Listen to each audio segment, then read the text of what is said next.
Go.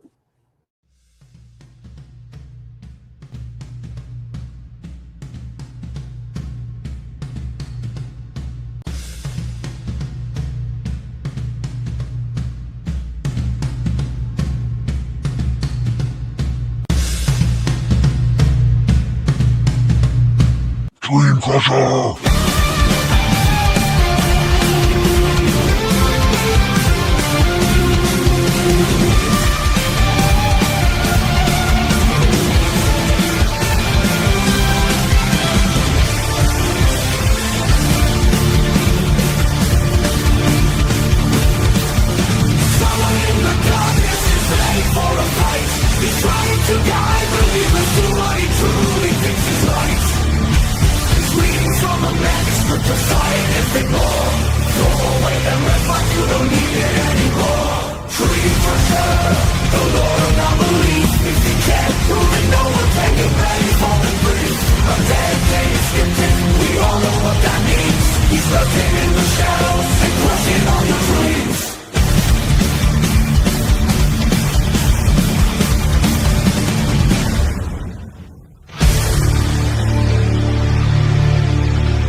Don't believe in aliens, they're never going to land.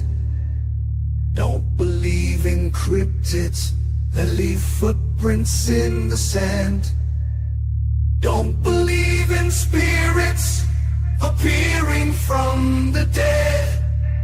The only demons out there are living in your head.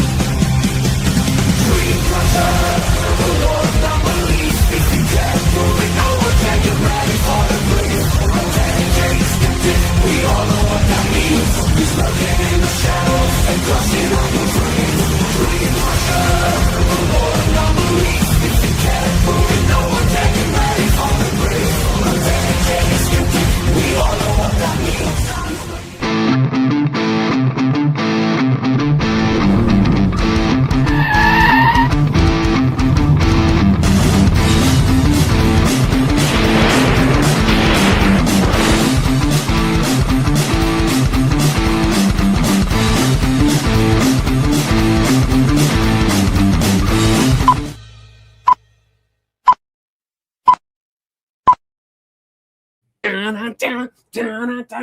Wacko.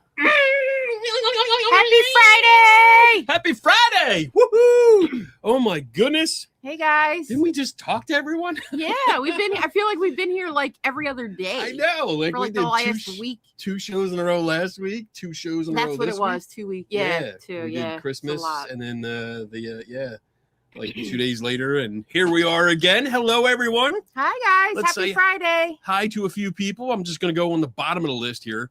Wayne's World, rock music. Laura B. No, yeah, it she's is from Laura the B. future.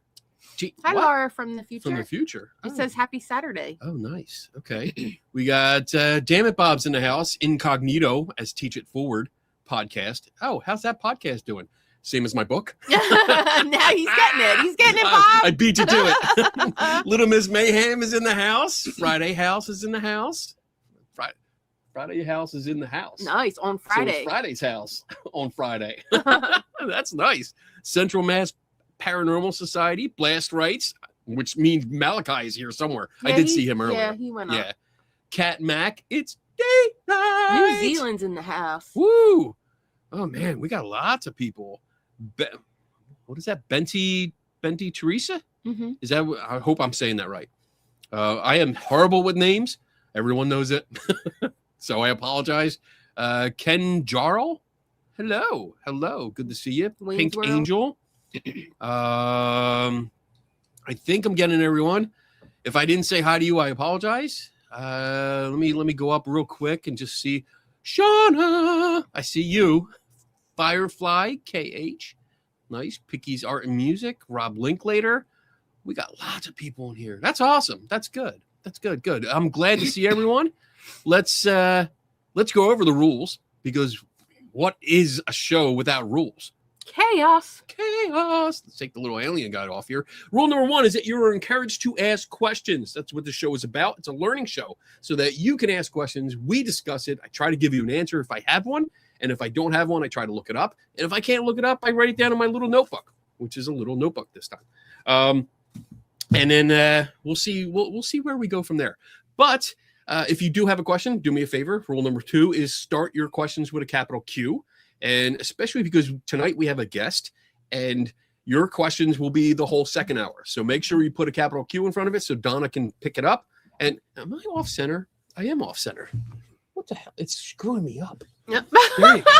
In the middle of the rules. He's like, I have to spend the next 2 hours looking at myself. So I might as well be centered. You keep freezing too. Do I? On my yours? computer, you're freezing. Okay.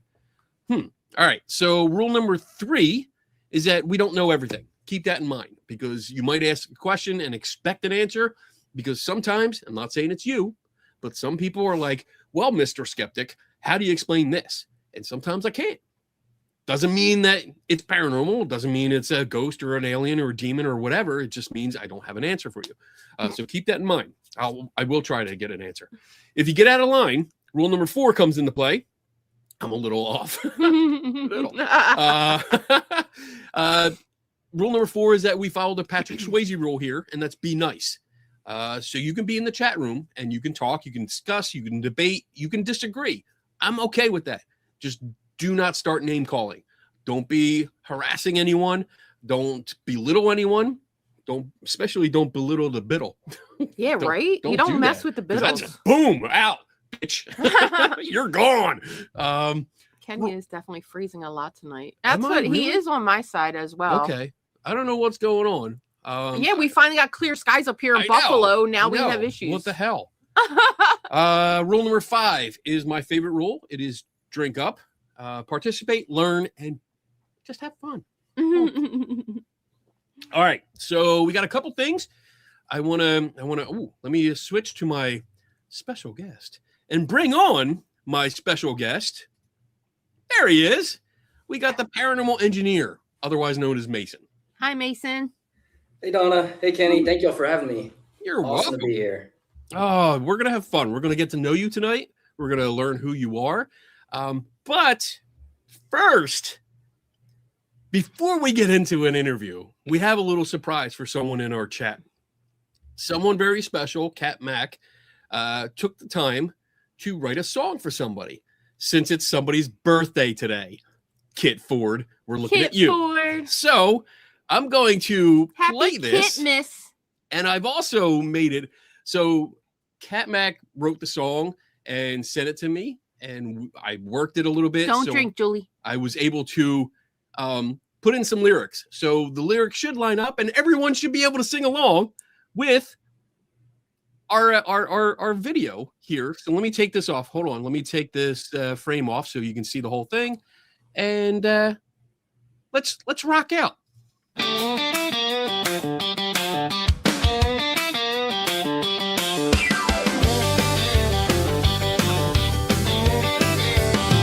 In the quiet streets of Grafton, where the nights were come and plain, Kid arrived like a firework in a world of cellophane. Said let's celebrate a monster, fake or not, who cares? And suddenly the town was buzzing, crowds were everywhere. She's got charm, she's got mischief, she's got that knowing grin. 'Cause when fun is on the horizon, she throws caution to the wind. Oh, Kit, help her Grafton on the map with a cryptid and a dream and a rock and roll clap. She stirred up the magic like a pot on the stove with a handful of heart and a bacon fried glow. Yeah, Kit made a legend that nobody could fake, a monster made a myth and a hero made of grace. In her kitchen she's a goddess, every skillet sings her name, and Possum the cat supervises like a monarch with no shame. She'll feed you till you're laughing, she'll roast you with a line, with a Dowager Countess sharpness and a humor dark as wine.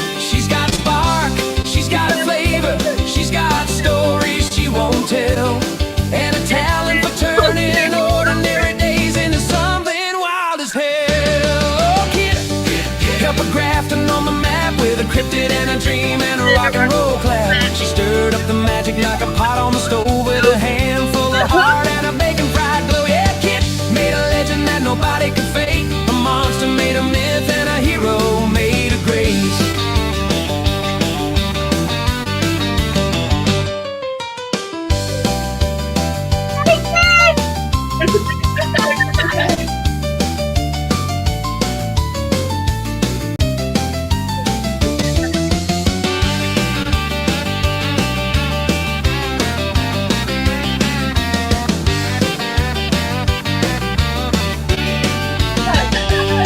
Every year on January 2, the world gets a little lit, 'cause the calendar flips to Kitmas and the party starts with Kit. Raise a glass, raise the roof, raise your expectations too. She's the patron saint of chaos when there's fun left to pursue.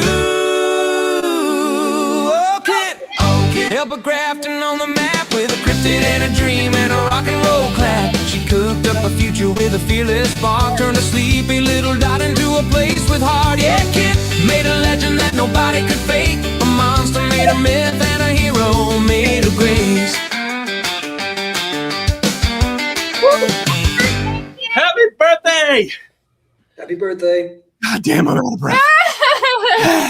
He made me dance. I hope everybody enjoyed that. Yeah, so I missed the whole chat. That was fun. Oh my goodness. We need to start every first show of the show year. off We with got a a song. guest and we got a party. Oh my god, I gotta fucking take off. Yeah, now I'm feeling loose. I'm ready. That's a great way to start. All right. That was nice. Kenny's all hot. Woo. All right, I need a fan. Anyway, so how you doing? Oh man. All right, so we do have a guest. And now that we have celebrated Kit Muss. Yes, Kit missed, but we do have to spin the wheel for her later because Yeah, she does we'll do get that after the break. Yeah, After yeah, the break. okay. Yeah. All right. So that was all Kat Mack. She wrote the song, got everything together, so that's all her. I just copied the lyrics onto it so we could play. Oh my god, I'm out of breath. Anyway, sorry, Mason. Oh, all good, all good. So traditionally, and we're going to keep with the tradition, every time we have a new guest, which you are, my first question is always from my comic book upbringing and stuff. It's what's your origin story? So basically, how did you get to where you are making debunking videos? So give us a brief overview of who you are. Yeah, brief overview. So I, like many people who come on this show, had experiences as a kid that I couldn't quite explain. And around the time I hit 11 or 12, unfortunately, I found Ghost Adventures. So, that'll send you down an interesting path from there. But I used to, as I was growing up, I would beg my parents to take me to all these haunted places and stay the night. So anytime we found a place that was nearby, wherever we were going, if I had a chance to stay in a hotel or a haunted room, I'd force them to take me there. And it was a lot of, it was fun, but not much to it, obviously. And then went to school, really all throughout school, really loved computers and coding specifically. And fortunately, I was one of those people who just knew what they wanted to do. I knew for work, I wanted to code. That was what I wanted to do. Okay. That's so hard to do. It was such a lucky break for me because none of my friends had that. No, I know. My son's kind of struggling with it too right now. It's like you're so young when you go to school and they say, oh, pick what you want to do for the rest of your life. Yeah, they're like, hey, we're going to put you in this box and you're going to have to stay in it from then on out. Pick right now. And you know what? If you don't know what you want to do, we're going to send you to counseling. Exactly. Well, no, we're just going to give you a degree in something that you don't like and charge you lots of money. In counseling. Me and my counselor, we knew each other well. And I was a bad kid too. So. No, but I'm talking like college when you have to pick a career and just go with it. So it's nice when you know what you want to do and you go for it, and that's exactly what you want, Cool. Yeah. All right. And those counselors in college will give you bad advice too. So yeah. It's not limited. Yep. Right. So, all right. So you know what you know what you want to do. You go to school. You're learning about this. Then what? Yeah. So then I got out and I became a full-time software developer for a company here in Texas. That's where I'm from. And I really loved it. Love everything about the job. It's awesome. But, once all that had settled down, I really kind of wanted to get back into the paranormal because it was always on the forefront of my mind, but I just always seemed so busy. And, finally decided, I was like, okay, I have the time. You can sit down and try to make something and try to talk about this. And so I did what anyone does. I watched even more Ghost Adventures preparing, and it was so awful. And then started doing some investigations. I went to the Stanley Hotel, did some of their ghost tours, went to the Sally House, and went back to the Sally House after learning about your channel. And that was a huge difference. Oh, we're going to talk we can about get into that later. I went to a few other kind of local places. Oh, the Goatman's Bridge. They got a real famous Ghost Adventures episode from there. And good Lord, that was really the beginning of when something started to click with me. I was like, I went there and it wasn't nothing like they're saying it was. So yeah, did a lot of that. And then finally kind of thought, I was like, all right, I feel like I know enough to kind of start making videos about this. Actually, that's not quite true. I didn't know anything yet. While doing research for the Sally House investigation, I found the Side-Eye Guy and Beardo Gets Scared. Those two channels I thought were really interesting, and I kind of didn't like them off the jump because they were telling me everything I didn't want to hear, that I've been wasting my time, and I didn't want to hear that. So I probably watched like 2 or 3 of their videos and was like, nah, I don't believe it.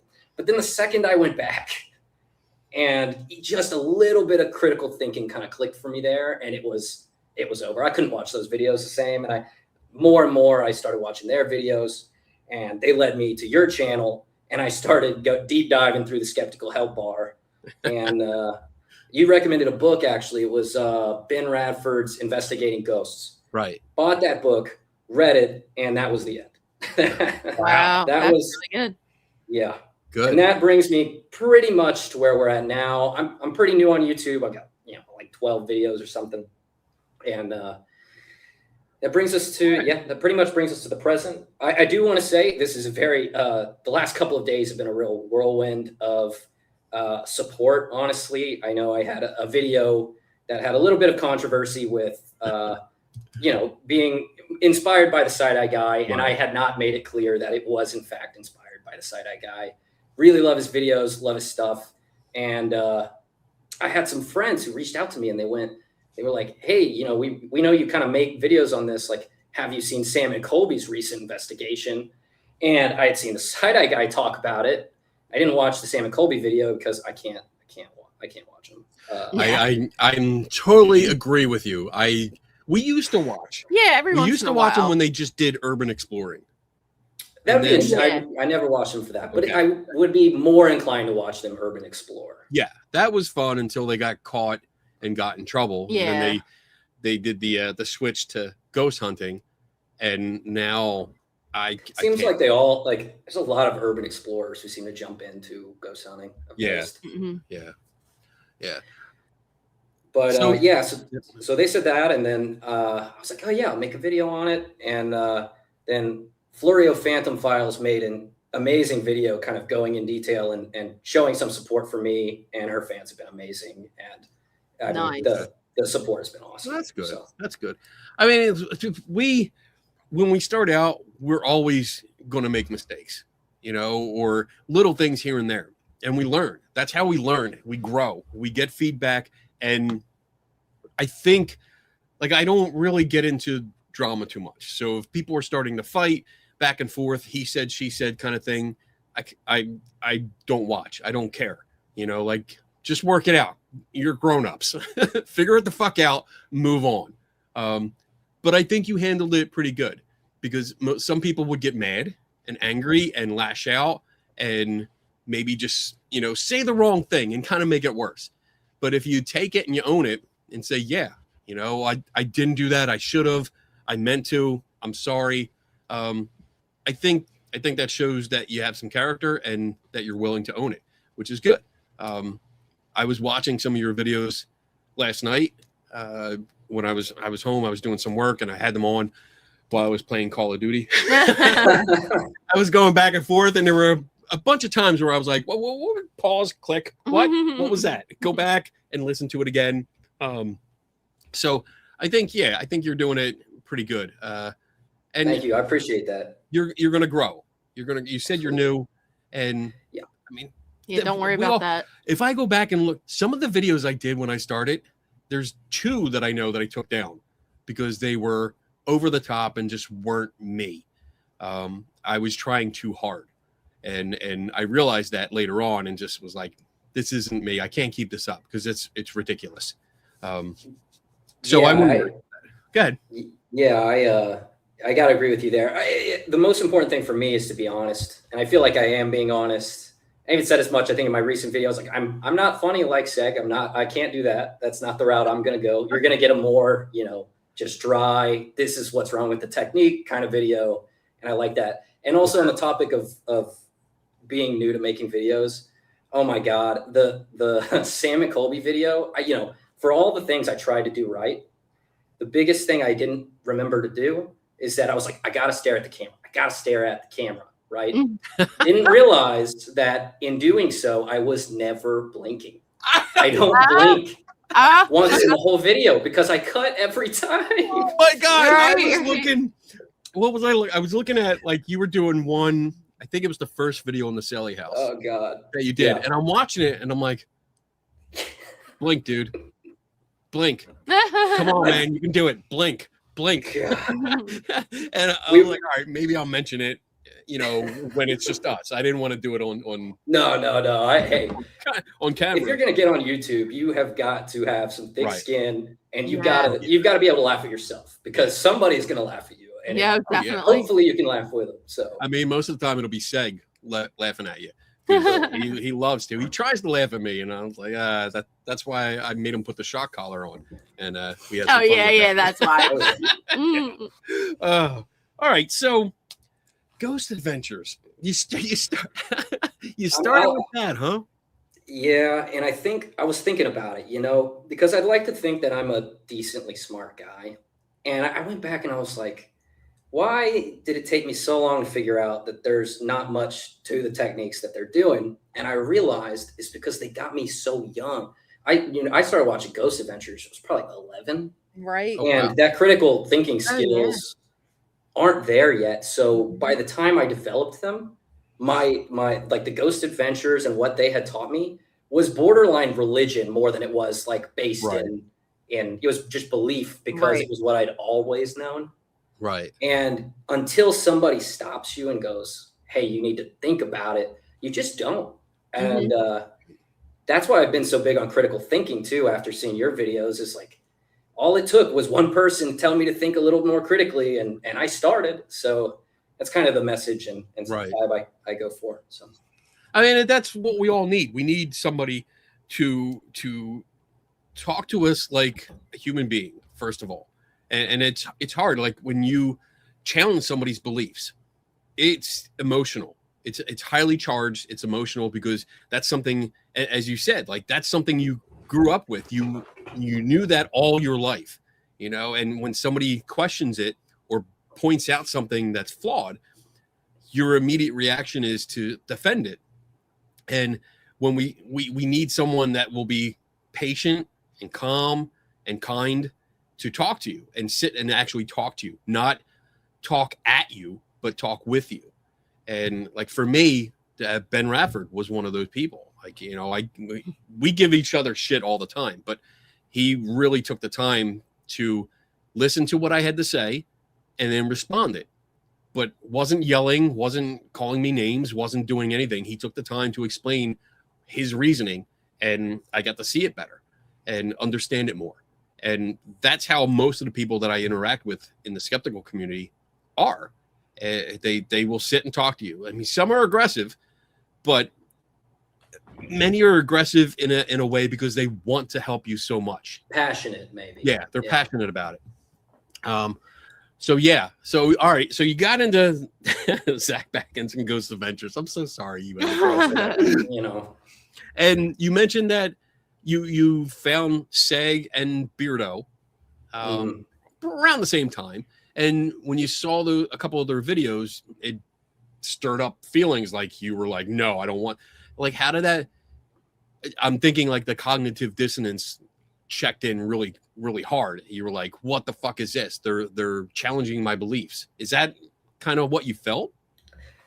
Yeah, I mean, it did feel like a direct challenge, honestly, and that's something that's hard to grapple with, because in your normal everyday life, you know, if we consider this like almost more of a religion, right? Right. Not many people walk right up to you and go, "Hey, your religion is fake. It's just fake." I mean, people might tell you online, but nobody's gonna go. I mean, and even online, I mean, unless you're looking for that kind of thing, nobody's gonna say that to you. And so it's hard. Yeah, it's hard to grapple with it. And I think the best way to do it, and the way that I did it, is I watched a couple, then I went back and then saw a couple Ghost Adventures. And when I would have a little inkling of like, I would go back and watch some of the debunking videos. And so little by little, I just got more and more skeptical. And I think I'm still on that path of getting even more skeptical, even though sometimes that, you know, bugs me, because I am a believer, but I'm actually believing less as time goes on and not more. So it's kind of an interesting path to go down. It's a hard transition. There's a misconception that being skeptical means you outright don't believe anything. And that's just false. That it's a false narrative that is usually spread by people that are against any kind of skeptical thinking. So skepticism is, by definition, is just having doubt about something, and you're curious about it. So that's good skepticism. Healthy skepticism is good. It's good to have because you're asking questions. And something I always say is everyone practices skepticism. Doesn't matter if you're a diehard believer or not. If somebody tells you something or gives you information and you at any point, no matter what that information is, goes, I'm not sure about that, or I don't think you're right, you're being skeptical. Whether for good or for bad, you're being skeptical. And hopefully that pushes you into researching more. The problem is that some people usually just stay in their echo chamber rather than go outside of it. So go ahead. And it's funny because I am like that. Like, that's my personality, but I was doing it for other stuff. Like if I saw TikTok videos and I was just like, I know that can't be true, I'd immediately go look it up. And I don't think many people do that today. I think that's with short form content, it's only getting worse. But and so that ability was always there. It was just that like core belief that was just completely blocking it. Honestly. So, and it's growing. I mean, it's not something that stops, because I'm still learning. I still learn. I still try to understand things. I go through my OCD periods where I get hooked on something and I'm like, I got to spend the next few days and do nothing but try to figure this out, to understand this better. So it's not like all of a sudden you're going to be like, all right, good. I'm a skeptic. I'm a debunker. I'm good to go. You're going to keep going. You're going to keep learning. Absolutely. You never stop learning. You like how I you got your little learning. Please subscribe and hit that and like button. I really need a little animation that comes up. I do. I mean, you need a little video. Do we have that? No. I don't think we do. No, we don't. I have to figure that out. Okay. So you mentioned two places. You went to Stanley Hotel, and then you went to the Saley House. So tell us about the Stanley first. Like, what sparked that? So the Stanley Hotel,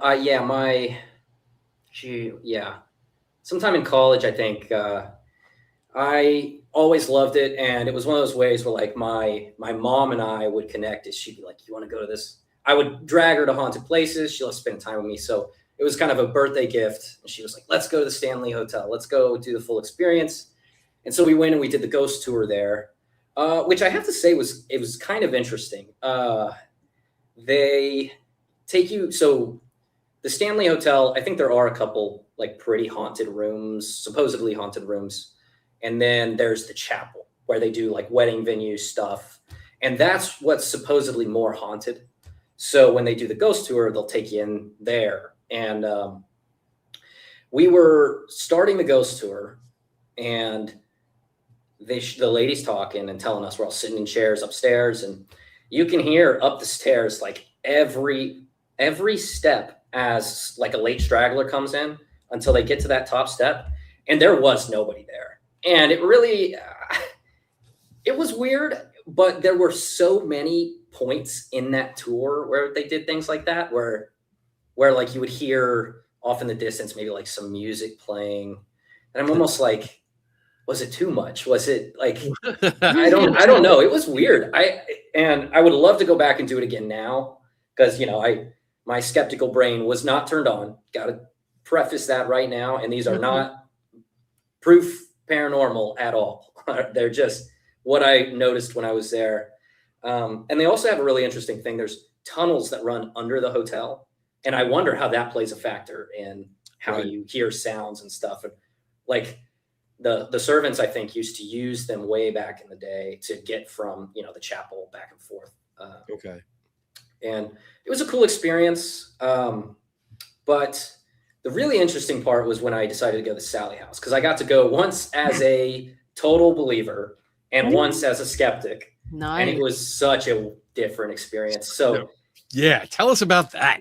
Okay. So I go to the Sally House the first time. It's quite a drive from Texas, but hey, I only want to go to places that have paranormal claims that I can see. And this was an interesting case for a few people who don't know about the Sally House. It's pretty famous at this point, but the main guy complained that he was being scratched all up, and Sightings ran a big episode on it way back in the day. And that's where they have like a video of him with the scratches allegedly forming and or bleeding, right? Yeah. And they don't show the whole video, at least not to us. Apparently they sent it off to other investigators, but it is interesting. Like, he's a very believable guy. Like, he comes in, he's like, I don't like this stuff. I don't want to be a part of this.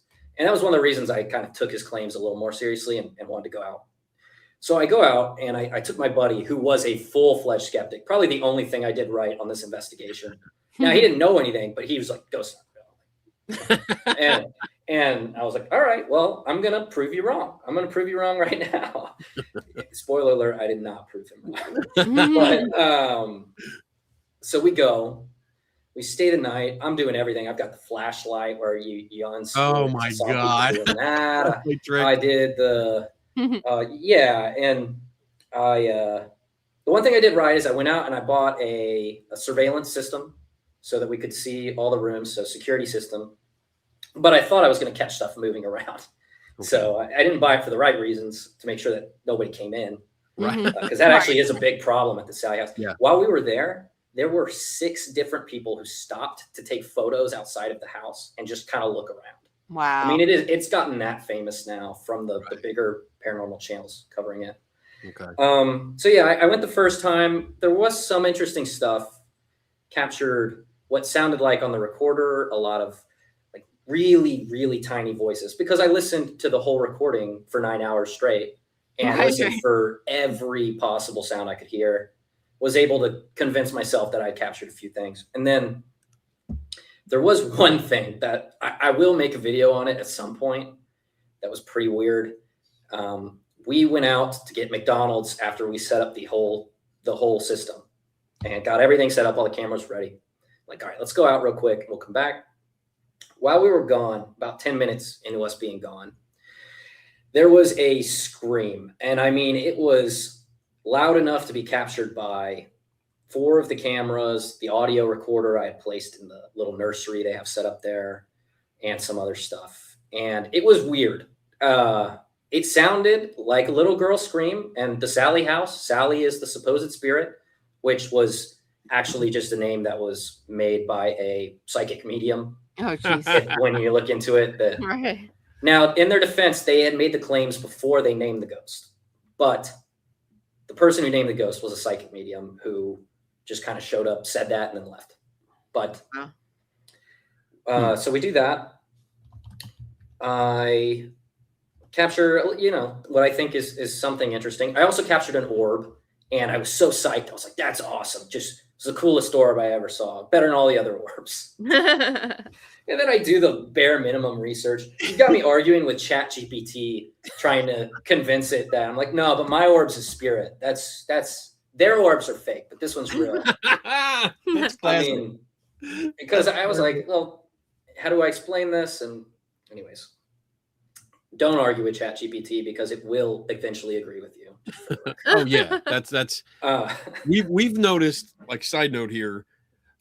Some of us have done like different trials, and as long as you change 1 or 2 words in your request, it will cater to what you want. So if I ask for like, hey, what's a more skeptical viewpoint on this, it's definitely going to give me a skeptical view. If you ask just like, what about this ghost story, it'll tell you the ghost story, and that's it. No debunking. And if it does, it'll say like, skeptics might say this, but it doesn't look like that. That's real. But so you're right. But you're right. You're right. Whatever you want, you're right. Yeah, because it keeps you on longer. I think that's going to be a huge problem soon, as this is only getting worse. AI. Everybody's talking about AI, but right. Yeah. So we go. That's kind of the first investigation. The flashlight also went off a few times. Scared me a lot. And it was one of those like coincidences where it hadn't gone off, and I was like, Sally, I'm gonna take your toys away if you don't do something. And immediately that flashlight went on like that. Interesting coincidence. So then we leave. My buddy is not convinced, and I decide that's not good enough. I need to go back. Find, like I said, at that point I kind of find yourself and some of the other debunkers, or some debunkers. You're an investigator. Big difference. Thank you. Made that clear in my video. I knew that too. Seg? You hear that, Beardo? Yep. That's I wrote it in the description. I said investigator to everybody but Seg. If you go look at it. So you know why I say that? Like, so I'm gonna just repeat it anyway. Debunking is a result of an investigation. So I don't actually go out to debunk anything, because you have to investigate in order to get all the information, and there has to be previous claims. So if somebody previously made a claim that, hey, we had this happen, and because of that, we're saying it's a ghost, that's a claim. So if I go in or you go in later, you find a more logical reason for that happening, a cause, and you present that and say, look, this is actually what's going on. You have now debunked that previous claim.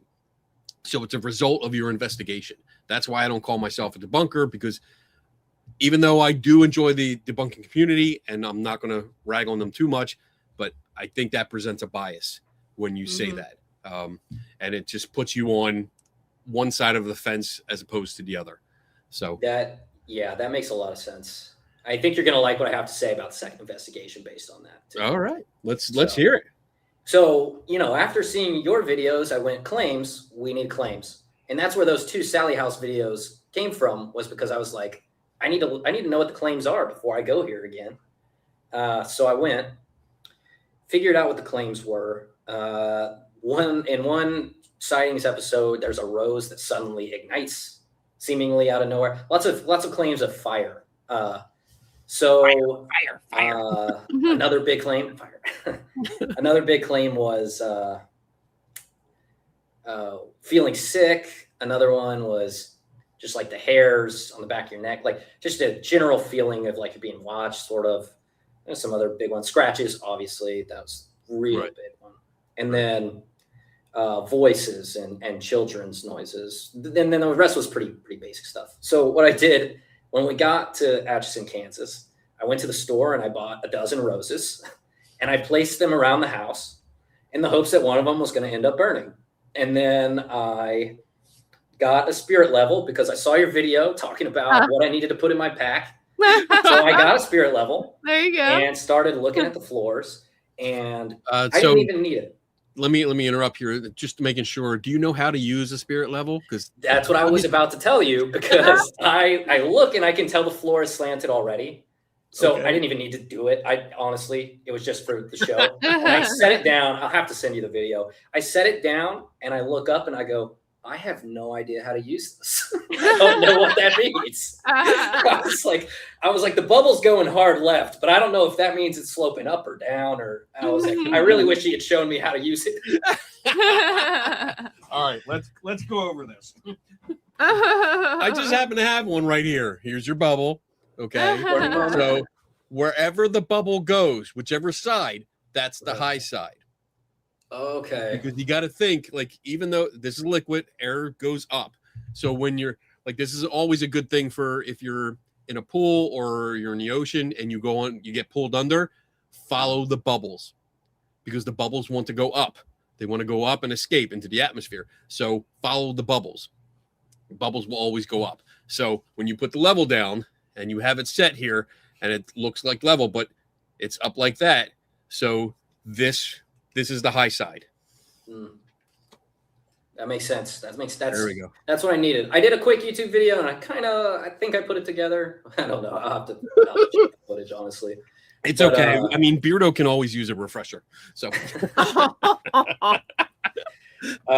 but honestly, I didn't need it. The second we walked into the dining room, if you get a chance to go, you'll notice this.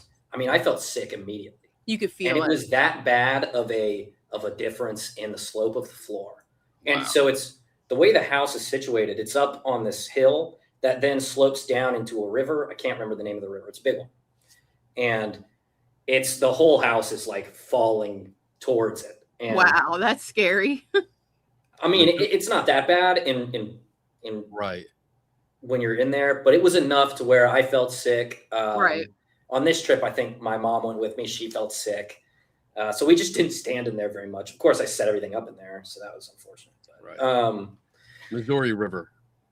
That's yes. I'm looking at it now. Yeah. Missouri River. Okay. Sorry, Texan, not familiar with Kansas. There's also no gas stations, fair warning. So when you see a gas station, stop at a gas station. Don't make that mistake. So then, so after that, first of all the lights stayed on. I did not turn off the lights at all, not for a second. Set up the cameras, took a voice recorder, and when we would leave, I would put it at the front door, entrance. I would outside, so if people walk by, I would hear them. I didn't have enough cameras to put one outside. Okay. Although I definitely should have. And then, we just kind of. I mean, I tried to be as quiet as possible. I didn't really ask any questions. Sat with a journal, and when I heard something interesting, I wrote it down. And it became very obvious that the air conditioner kicks off around every 15 minutes. Mm-hmm. When I saw that, I put some pink yarn over the tops of the air conditioner so that when it would start blowing on the cameras, we would see them. Nice. Yeah. A little DIY hack. I'm not very... Hey. That's a good one. Old school is the best school, man. Like, it's stuff like that makes it. I can't afford to go new school even if I wanted to. Oh. So. Right. Paper also works. Yeah. Since you have a notebook, strips of paper, just rip little strips. That reminds me too. One of the other claims is that she wrote... There's a photo and the crown is suspended in the air as if it's writing on the paper. It's kind of a wild photo if you go watch the sightings episode. Oh, okay. And so I put a photo and paper out there just in case, cover my bases. And nothing really moved the whole night except for one thing, and it was a rose I had put on the bed in the nursery. And after having these critical thinking skills and watching the video back, I realized it was the rose starting to not have water and shrink. So you can see the rose just kind of collapse in on itself. Really? And at a first glance between clips, it looked like it had just moved. And I was like, this is it. Right. It wasn't. Wow. That's good. I mean, that's something. It's a start. When I'm reviewing any kind of footage like that, and there is a difference, you see a difference, because I usually jump back and forth. Let's say if have a static camera on an area, let's first see if anything moved in the scene. And so you go back and forth and like, all right, this is going back. Something moved. What moved that? Let's narrow it down until we find it. But then sometimes like the video I did with Beardo about the micro movements. Oh, the baseballs on the stairs? Yeah, that's just speed it up to see the movement of it. And I don't know if you did that with the rows, but that'll help you see it in not real time, but it'll help you understand what's going on. That's exactly what I did. And I realized I was like, these movements are so minuscule in the span of like, it was at least a few hours that I was like, yeah, it's clear to me that it has something to do with the rows not having water. Okay. So that was neat. I left that second investigation underwhelmed, to say the least. I definitely had a lot more stuff the first time, but none of it would be admissible as any kind of evidence, really, except for the scream, which I'll make a video on. And I think I'm going to go ahead and spoil it. I think it's got to be an animal. I don't know what else to make of it, or somebody with a really loud voice who somehow managed to project it only upstairs. That was the only weird thing. So we have 8 cameras set up. The downstairs microphones did not catch it on recording at all. Okay. Only the cameras that were upstairs, and the source, the loudest camera, seemed to be the one kind of in the hallway, which was interesting. But again, these are like crap security camera microphones. Right. I don't know how much faith you can put in that kind of thing. So, well, I mean, if you load all of the video into your editing software, you should be able to see the level, the audio level, and at least try to judge from that.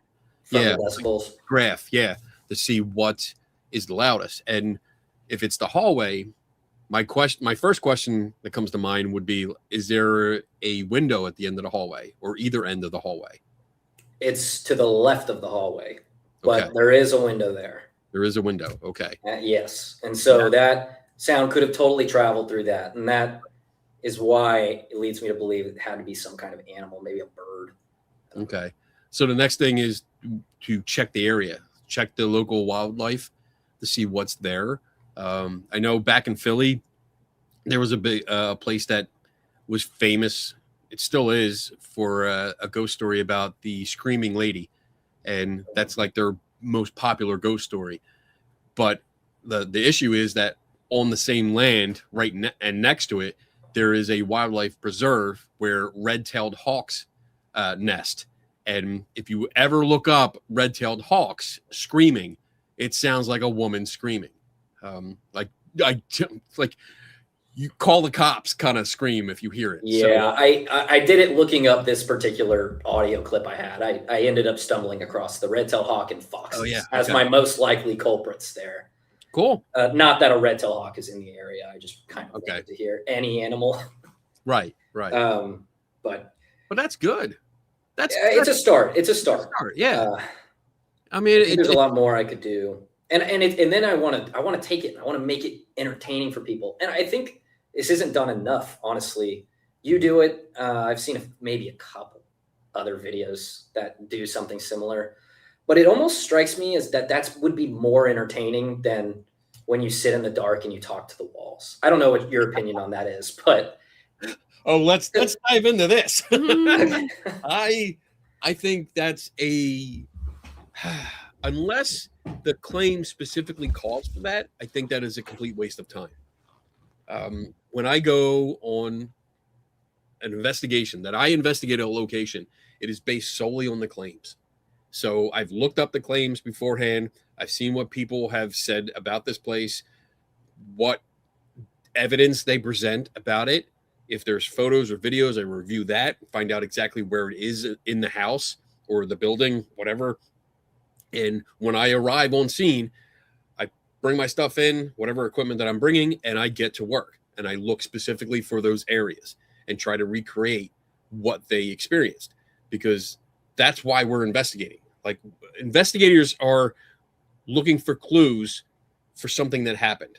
Pretty much like a good analogy is if there's a bank robbery and the police or detectives show up, they're looking for clues. They're going through the videotape. They're looking for fingerprints. They're looking for anything like eyewitness testimony, but anything else, clothing, shells, stuff that they might have dropped, whatever. They're looking for clues to put the pieces together for this puzzle. That's what we're supposed to be doing. If you're going in there talking to the walls with the lights out, you're not investigating. You're hoping to keep the story going.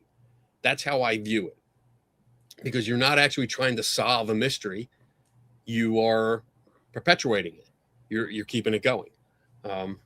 Which, I mean, if that's your thing, I'm not knocking it. If you're get excited and that, brings joy to your life, then, that's it. But really don't call it investigating if you're not actually investigating. Yeah, I 100% agree with you on that. And I think if you do it for entertainment, like you're saying, I think it's totally fine. If you want to go into a place and scare yourself, then by all means have fun doing it. But even if we work off the assumption that the paranormal exists, it seems to be really, really scarce and rare. And so the odds that you're even going to catch, if it is there, that you're going to be the one to catch something paranormal by talking to the walls all night, I just think you're playing a statistically impossible game, and you're going to just talk to the walls, even if there was something there. Right. And there's no proof that there is, but it's weird. Like when we got into it back in the 90s, because we're old, it was still that idea that you just mentioned. It's rare. It's something it used to be rare when you looked at books in the library on YouTube. Yeah, I mean, YouTube came about, the internet came about, and it was like everyone was getting it. It was a hobby that anyone could do. You didn't need anything. You could just show up. You didn't need a certification. You didn't need any training. You didn't need anything. You could just show up, and if something spooky happened, you could blame the ghost. And it was fun. It was fun. So it grew, and everyone is doing it. And I feel that's the same way with when orbs came about, because I just wish paranormal teams would use more scientific approach. Me too, Mr. Prism. Mm-hmm. It's just orbs came up, ectoplasm, which became a mist instead of the egg white cheesecloth of Victorian age. All these other anomalies that people were using or capturing because they didn't understand their camera. They were picture takers, not photographers. So they got these weird things. They blamed it on paranormal because they were on a ghost hunt, not because they analyzed it and knew what they were talking about. It was just part of the adventure. And it grew more and more because it became popular. It got on TV. People wanted to do it. And then there was more shows and more people wanted to do it. So now it's not a rare experience because everyone claims that they're getting it. All you got to do. The rare experience is to claim you didn't. Yeah, it flipped. Instead of back in the real world where some kind of experience that's mysterious that cannot be easily explained or even explained with good investigation because there's just a lack of knowledge, that's still rare. It's just ignored because it's easier and more entertaining, and you get more clicks and likes if you say it's a ghost. Yeah. I actually want to bring up the question Mr. Prism asked a second ago about wanting a more scientific approach. So actually, before I called my channel The Paranormal Engineer, I called it Scientific Method Paranormal because I was over eager after reading Ben Radford's book. And I was like, scientific method, I was wondering, because you say that in one of the videos that I watched. And the more I watched and the more I read, the more arrogant I thought that name was because of how impossible it was to use the scientific method. And then past that, I even was like, even if it wasn't arrogant, it's impossible. I can't do it. I would need, like, say you go to a place like the Sally House, right? You spend $250, I think, currently to stay the night there if you have two people. Okay, if I want to have any real, say I come in with data loggers and real equipment, we could measure the place. How much would I spend it for a whole year? Spend a whole year in the Sally House would be, why am I even pretending I could answer that? I have no idea. It would be so much money. So I'm going to push back a little bit and say that Go for it. Yeah, you that's a full scientific investigation, laboratory type. Am I saying that right? Laboratory. Yeah. Yeah, that type investigation that I do promote. Like, I think that would be great if you could have a location for a year and monitor it 24/7 for a year. That'd be great. It's not practical. It's not affordable for most of us. However, you can still apply the scientific method to little things. So if you do have a claim and you go in there and you start, like, let's look at it. Let's take some measurements. Let's using a spirit level to actually see and engage the level of the floor or the stairs or whatever. You measure the air gap between windows. You're using science to understand what's going on. So the scientific method, there's a misconception that when you see the graph, when you look up scientific method and you see that graph, like, that's going down different blocks and all that, and they connect, that's the scientific method. And that's not the case, because not all science uses every single step. Sometimes you only have to go a few steps.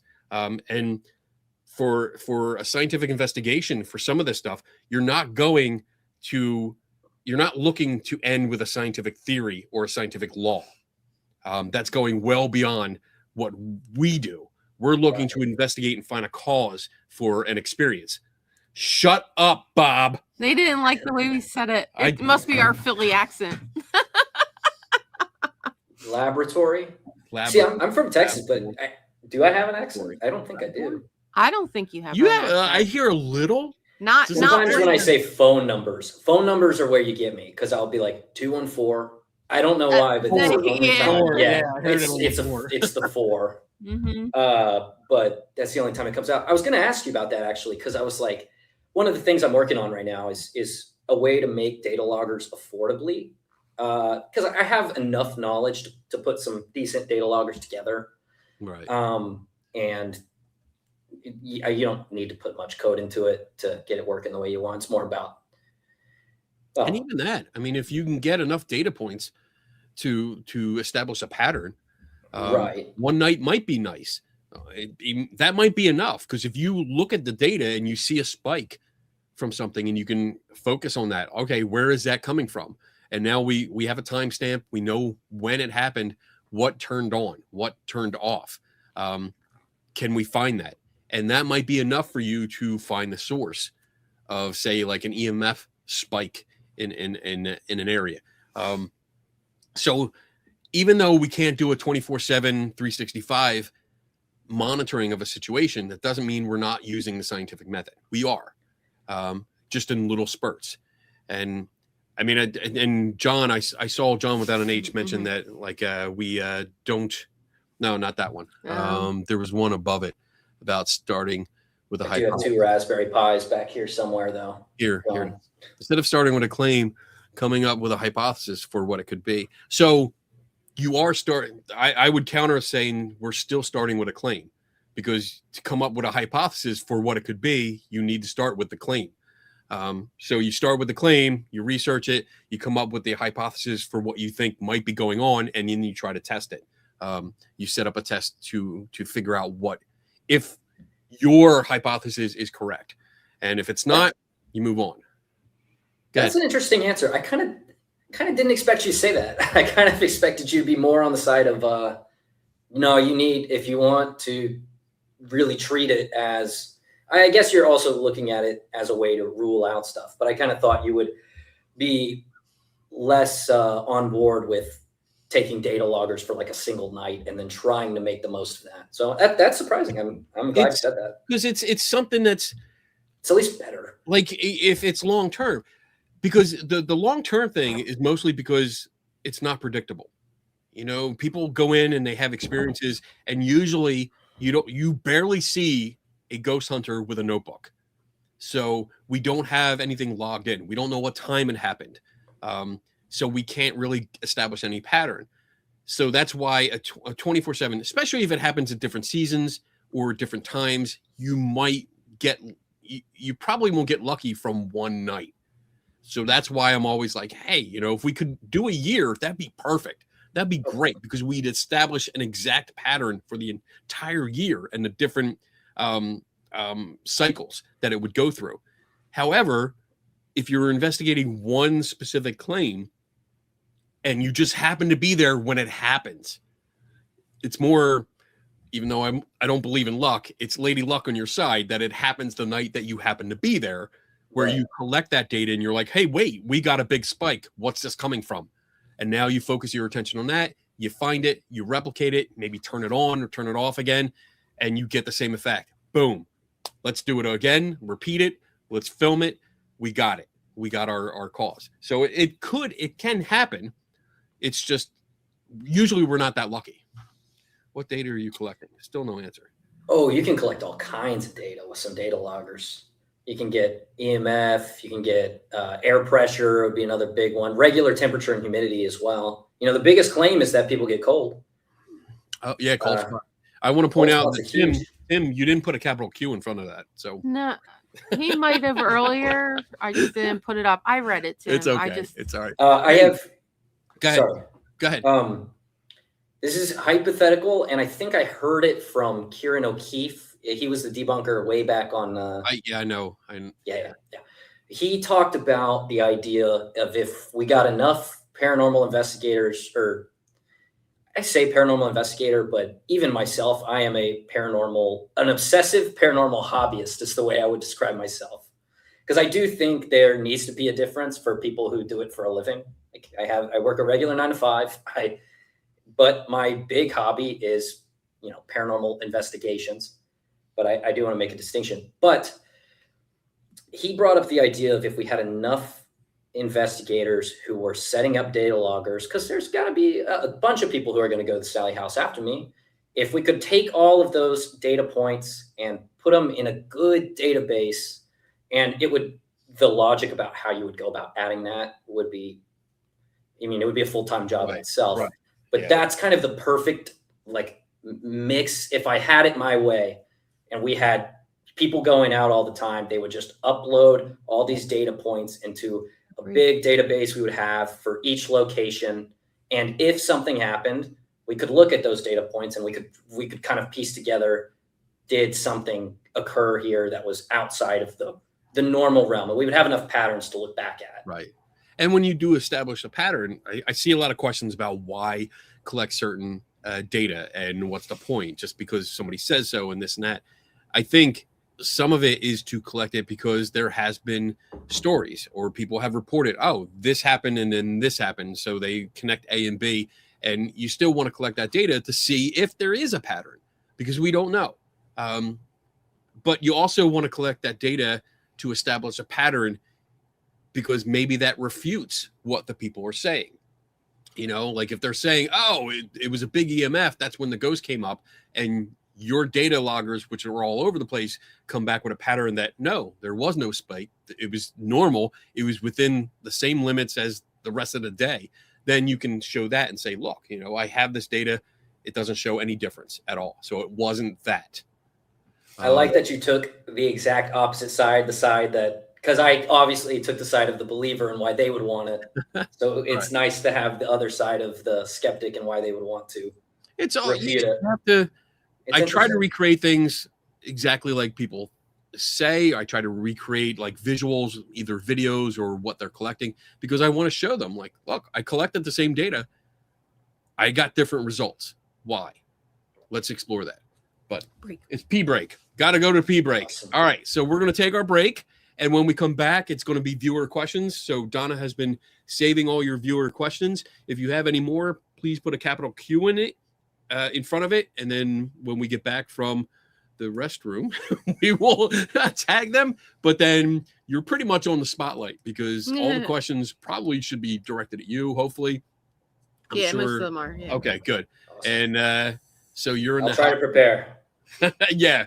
Keep drinking. Fill that glass. I'm about to for the second half. I was feeling fancy. I got a glass, but I'm thinking I'm bringing out the bottle for the second half. Is it the absinthe bottle? Oh yeah, it's the absinthe. Yeah. I'm still working through what I've got in this little cabinet that I got from a coworker.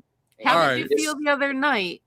Oh my God, it hit me late too. Did it? It was a late night, yeah. All right, was, we're gonna go. 4 minutes. I'm sorry. We'll be back. I know you tell me like pre-bake, and then you start talking about that. I mean, we can talk about it when I get back. Okay, all right. We'll be back in 4 minutes and 9 seconds. I gotta break the seal anyways. So. Yeah. Now.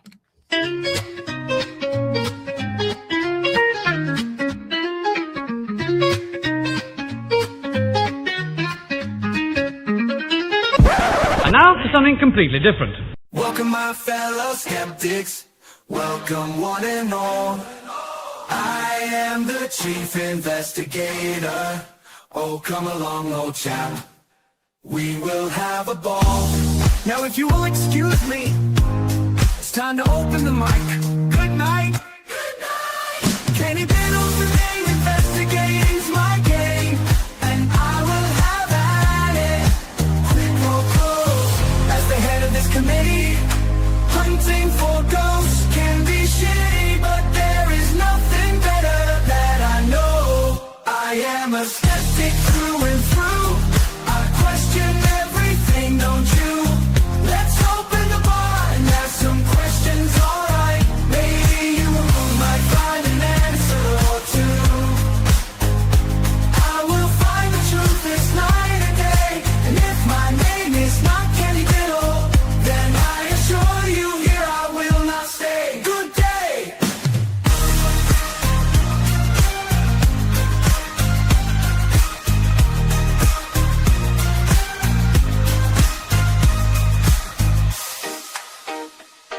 Kenny Biddle's the name, goes hunting's the game. I won't let anything get in my way. Too many fakers out there, too many chefs, too many toe tappers, none of it makes any sense.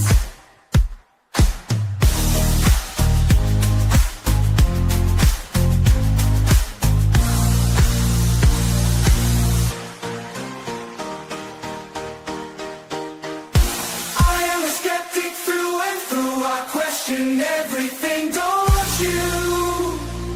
Let's open the bar and ask some questions, alright? Maybe you might find an answer or two.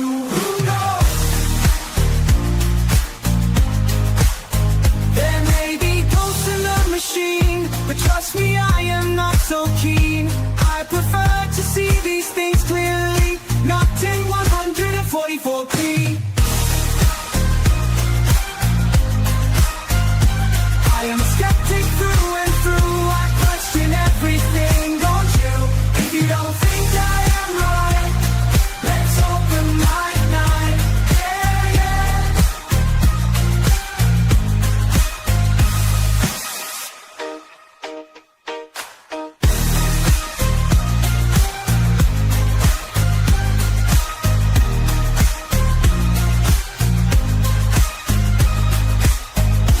I am a skeptic through and through. I question everything, don't you?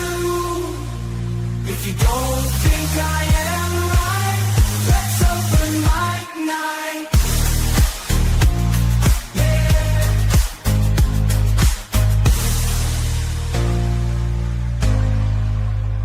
If you have an answer or two, let Kenny Biddle solve it for you. Let Kenny Biddle solve it for you. The one and only Kenny Biddle. Kenny Biddle.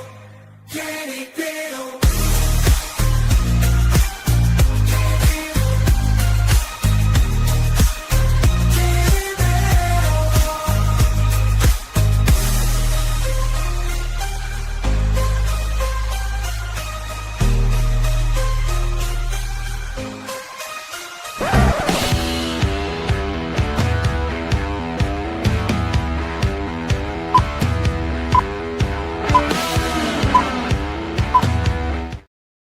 Okay. Hey guys, welcome back. Lots of questions. Donna's like, we got lots of questions. Okay. Yeah, well, so I was I'm- gonna say I was gonna take a drink per question, but now I'm a little nervous. Maybe I Yeah, should take that don't. one We back. have like 16 right now. Okay. Let's see how fast Well, we I get don't through know. them. Well, You gonna wuss out?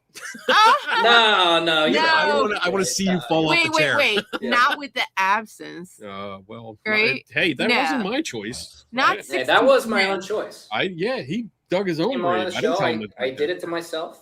Yeah. No one to blame but me. Oh no, I don't want you to do it for this show. Oh, Bob has a good idea. Oh, hour 3. Hour No, th- I hour- have to get hour up 3? early Wait. tomorrow. I Hour have to get up 3, early hour tomorrow. 3. We'll see. Kenny could do hour 3. I'm leaving. If we do hour 3, Donna might just leave. I'll bail. 'Cause she does have to get up like super early tomorrow. Yeah. So I don't know. Oh no, We'll Kenny see. can hang All out. right. I'll be here. Let's see. Not a question, but Mason, I'm a massive supporter. I love your video on the philosopher Athena something. Keep up that great work. Oh, that was good. Athena-Doris, yeah, that was really interesting because not only was it like the first written recording of a ghost hunter, but Kenny, I think you would have really liked him because the way they describe this story is he goes in, he's a philosopher, he goes in and he doesn't believe the house is haunted. He sits down, he starts writing, he starts hearing the common claims, which are there's chains that are being heard dragged around the room. And then people say they see this old man also covered in chains. And the way the story goes is that he's sitting there and the chains start and he keeps writing, but he changes his rhythm and he starts writing about what he's hearing. And he sits in the chair and he just sits in silence and listens to it. And then the ghost comes up to him at one point, and instead of freaking out, he kind of motions to the ghost. He literally, they say that he motions to the ghost to hold on a minute, finishes writing down his notes on the ghost he's looking at, and then follows it because the idea is that it was motioning him outside to show him where he was buried. Now, obviously, the story is an interesting one. This is, what did you say this was? This is the story of Athena-Doris. He's a famous philosopher. And this is kind of a story around the world's first ghost hunter. It happened in ancient Greece. Okay. God, I couldn't tell you the years. So I didn't. Wait. It's a story that has been like kind of changed. Like it's been told again and again over the years and remade. But the original one comes from a letter written from Pliny the Younger. Yes, from Pliny the Younger. That's why I didn't recognize Athena-Doris. Yes. Mm-hmm. So I'm very well versed in the Pliny the Younger because that's the first recorded ghost story. Right. And yeah, so when you started describing I totally should have started with Pliny the Younger. I was like, wait a minute, that sounds like the letter from Pliny the Younger. Okay. It is. All right, I get it. Yeah. Okay. Now I understand. So yeah, it was interesting. It's an interesting story. It really is. And when you read it and you read, especially the original text, it's interesting because like you said, it has been changed and modified over the years in different tellings. So you really have to go to the original text to get the full story. And it's not as much as you think. Like the story has been fleshed out ever since. So yeah. All right. Interesting. Good. Now I'm on board. I was like, this is killing me. Like, sorry. He's describing a story. Like, I know this story. What the fuck is going on? I'll count that as a question. Thank you. Gifted 5 memberships. Thank you so much, Vicky. That's awesome. Thank you so much. All right. Next question. Dun, dun, dun, dun, dun, dun. Mason, would you ever consider trying to get Critical Thinking Day proclaimed in Texas? Ooh, Daniel Reed. Texas. Why are we stopping with just Texas? Well, I think because we're trying to get representatives in each state. And you're in Texas. Yeah, since you're in Texas. Okay. Critical Thinking Day. Is this already kind of in the works? It has been in the works. Daniel Reed has done it in West Virginia. He was able to get that done. We do have certificates from other states that have done it. We have representatives in states that have applied for it. I can put you in contact with Daniel Reed, and he can school you on how to go about it. And if you're interested, because that's I am definitely interested. I think the most important thing is critical thinking. I think of all else, it's got to be critical thinking. Because when is critical? Please put me in touch after this. And for West Virginia, when is it? Isn't it coming up? I think it's February. Daniel, when is it? When's February. Critical Thinking Day? Critical Thinking Day.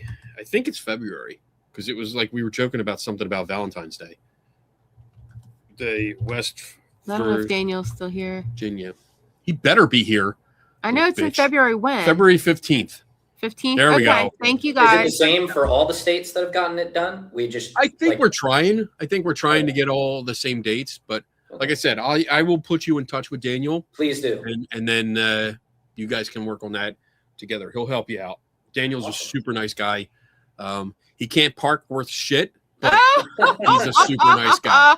I don't know if he's here, or if he was, he's probably gone. He's gonna hear that, and he's gonna comment if he's here. Hey, I didn't say that. I want Critical Thinking Day. Please reach out to me. Oh, he knows I say it. I give him shit all the time. Cree Storm, do you ever think that the spirit world is not meant to be found, and maybe things might be caught by accident, therefore getting any evidence is more a fluke than normal interactions?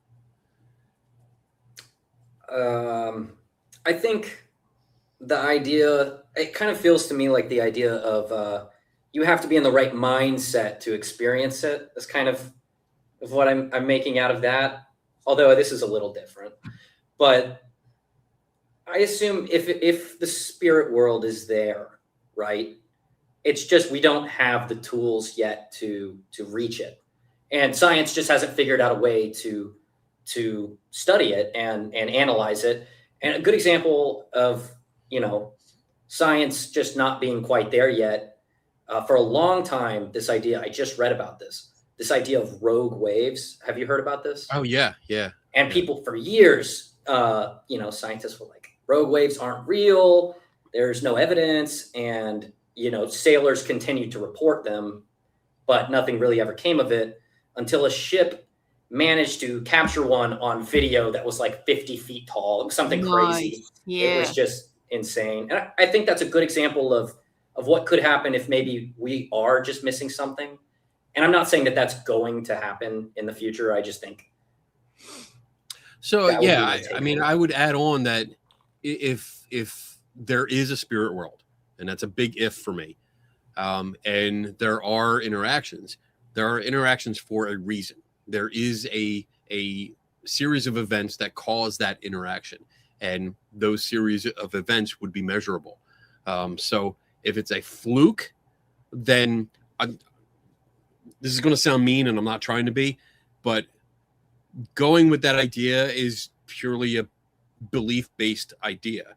Like trying to say that this is probably just a fluke, or maybe it's a fluke that we're seeing it. The problem is we can say that about anything.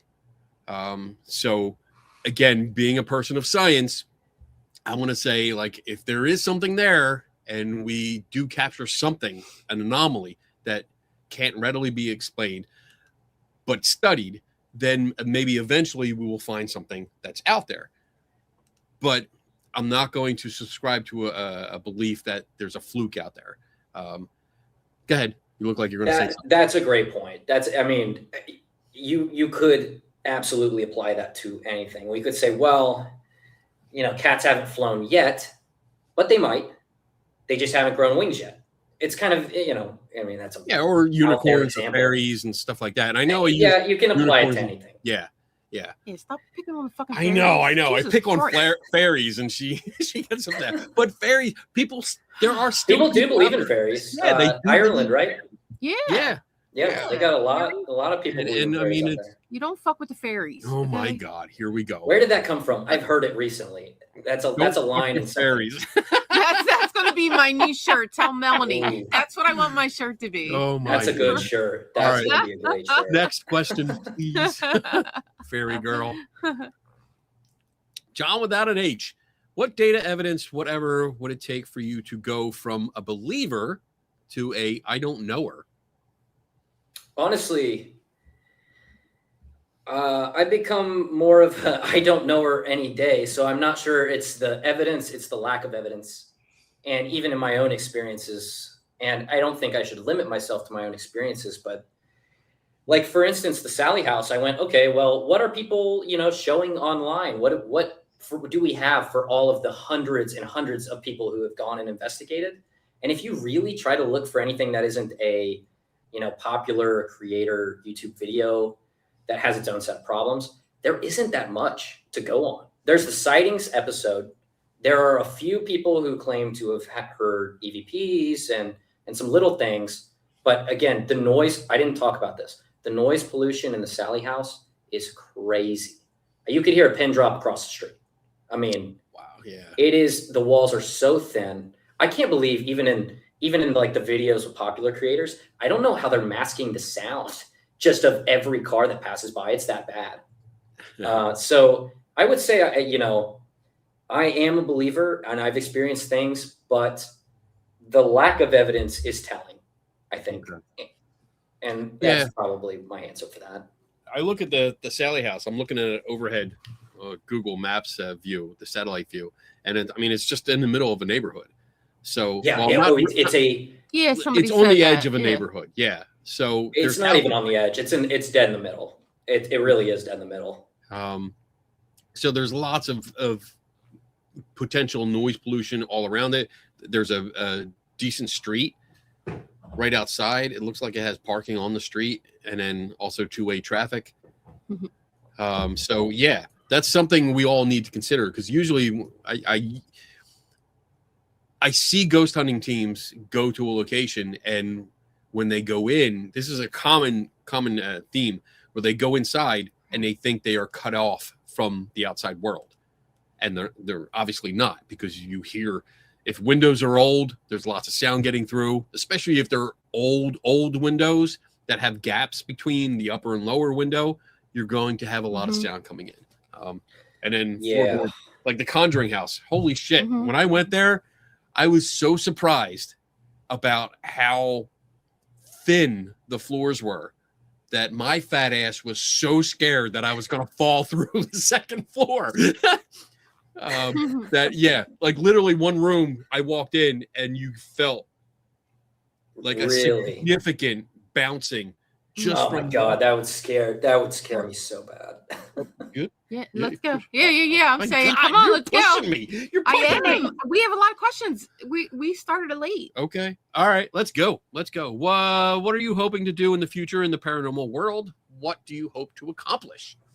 More than anything, I think what I can accomplish on YouTube is inspiring others to think more critically. I think that's the most important thing. And I would love to lead by example as far as investigations go. I haven't released any investigation videos yet, but I'm going to try to do them more in the style that Kenny has laid out. And I'm hoping that I can continue to find a way to make those interesting. That's kind of the thing is people say they don't want to do investigations that way because people won't watch. And I think that's wrong. In this case, because I think if we go through and we look at all of the claims, and what we're doing in the video is analyzing those claims and making that interesting, those could be excellent videos. And I don't see very many of them except for Kenny's videos. So yeah, I think having a balance of fun, making fun of yourself, not necessarily the other people, but making fun of yourself and having fun with it, and putting little blurbs in there. Like, I don't mind little insert clips when it fits the narrative, when it fits the joke. I don't like when people put in clips just to put in clips to make it sensational. But yeah, focusing on the education and demonstrating. Like, for me, I like demonstrating. I like showing you all the steps of how I created this, and so that you can do it too, and you can follow along. And I think it's a really fun way to do it. All right. I don't want to get yelled at again. We'll move on to the next question. Kit Ford. It's time to spin the wheel. Do y'all know how awesome you are? Thanks for making this birthday exceptional. Happy birthday. Yes, it's time to spin. We're going to spin. It's time to spin. We're going to spin the wheel for Kit. Excuse my coat. I'm cold. She's all chilly. And she's camouflaged. I almost can't see her. Let's see. If you get Zach Baggins, I'm not giving you an extra spin. It's her birthday. That means she gets a book. You get a book. I don't have any books. Do I? I have no. I don't have any Tim, what set books up. do we have available? We will talk.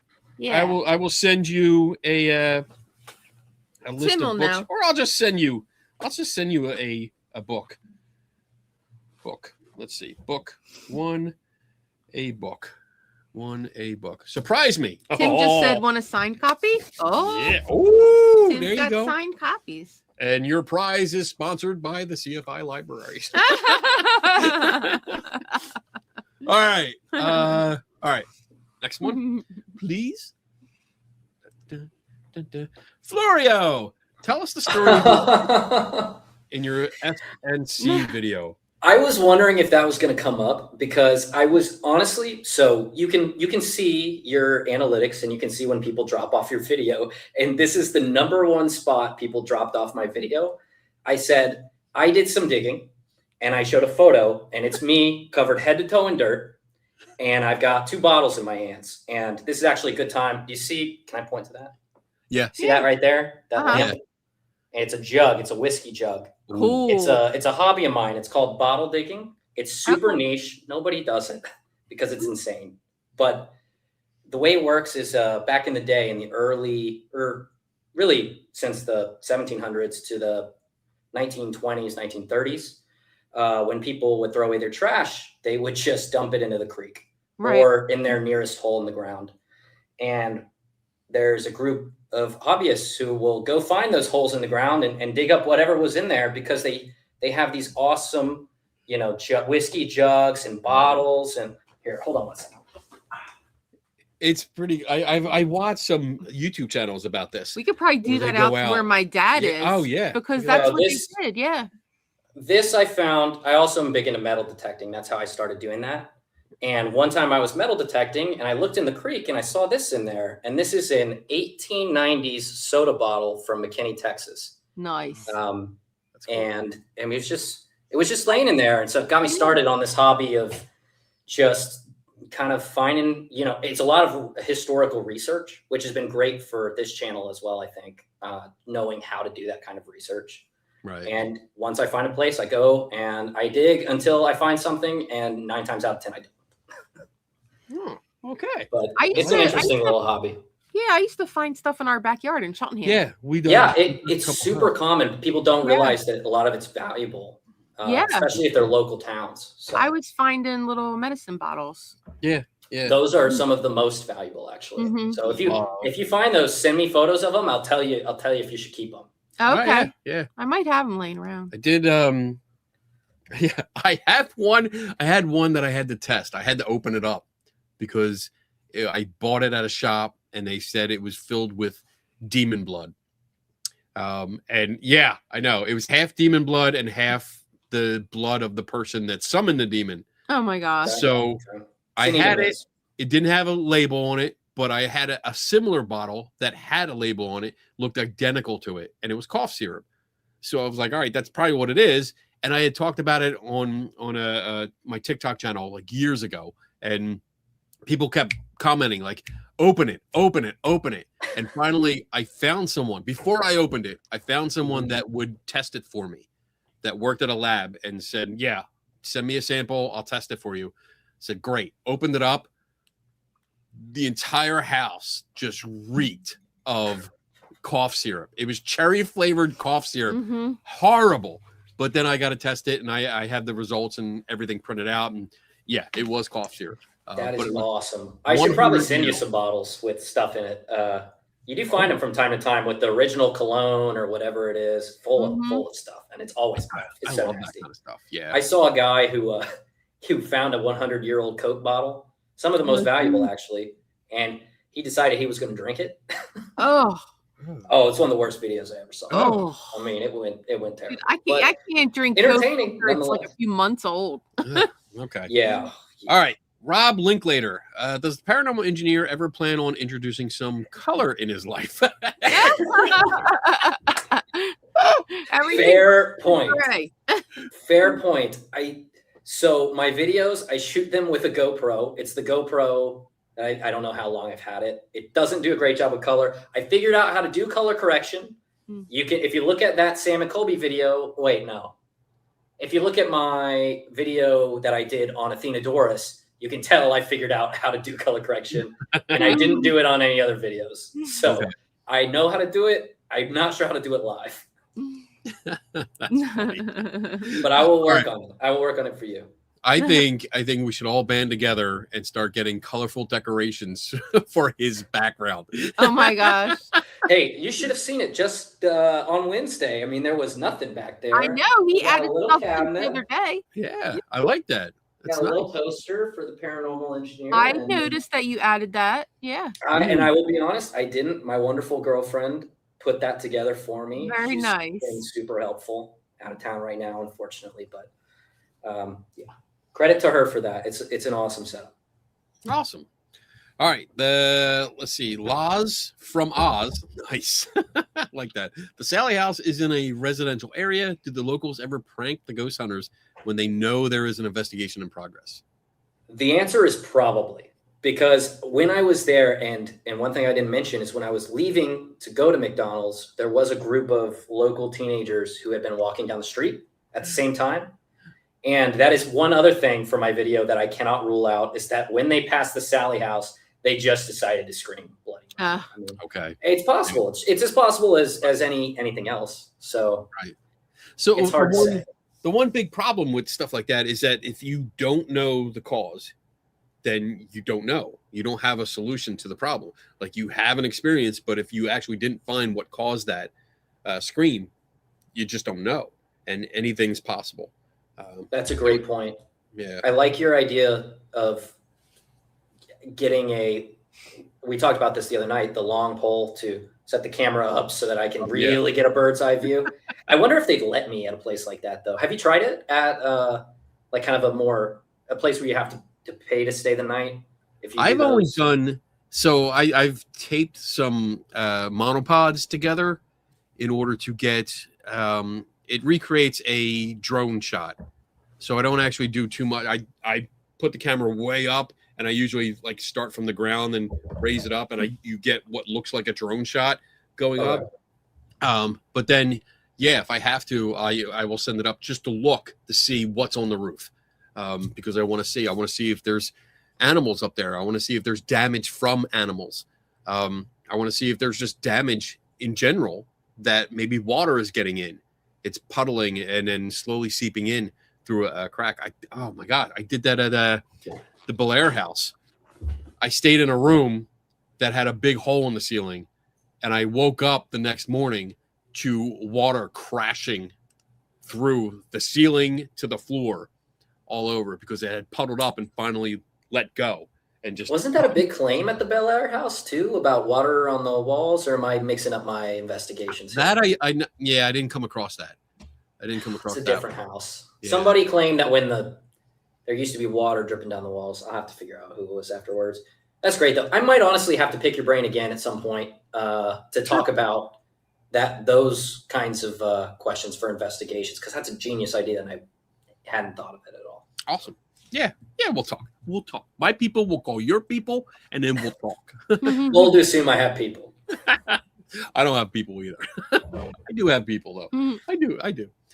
John without an H says, do either of you fear that debunkers, no one specifically, venture into the realm of pseudo-skepticism, which can cause a backfire effect where believers entrench themselves? Belief perseverance. Yeah. Pseudo-skepticism is kind of confusing me a little bit. It's kind of, I guess I'm gonna venture a guess here and say it's more on the side of cynicism than skepticism. Skepticism is when you have doubt, you're not sure, you actively look for an answer, you're trying to figure out and understand. Where cynicism is you outright dismiss something. So I think pseudo-skepticism, and correct me if I'm wrong, John, but it's more that you are cynical, but you're trying to pass yourself off as being skeptical. I think there is an answer to this one. And I think it's that, and it's been said a lot, and for good reason, that, the paranormal in itself is an extraordinary claim, which needs extraordinary evidence to prove it. If you're a cynic, I'm not sure it matters a whole lot, because the evidence would be extraordinary, and I think it would probably even outweigh what a cynic would think if it was that kind of evidence. Let's see. Pseudo-skepticism is you appear skeptical, but you are still just backing up your own belief system and worldview by denying everything around you, but you don't question your own belief. Oh, yeah. I think that you can become too skeptical. You need to be sure you remain open-minded. That would be my real answer here. Right. You need to be sure that you're still open to the idea that it's possible, but you need extraordinary evidence to really convince you and take that next step. And so far, we haven't seen it. There's been quite a few times where I've reached out to people that I trust or associate with a lot. Sometimes I let my wife read something that I've done. Sometimes I let like my buddies Tim and Dave, who I do another show with, read it, or even hear Tim Binga, the librarian. I'll let him look over something where I'm not sure if I'm keeping within my own biases. Like, I recognize my biases. I know how I lean with these stories and these investigations and what's being presented. So I want to make sure I'm staying fair and neutral and partisan, where I'm right down the middle. I'm presenting only the facts, and I'm not putting more weight on something that I want to be true rather than what is actually true or not. So there's a fine line there, and it's difficult. Not everyone is. Yeah, that's a tightrope. It's hard to walk that tightrope, but it's important to try, I think.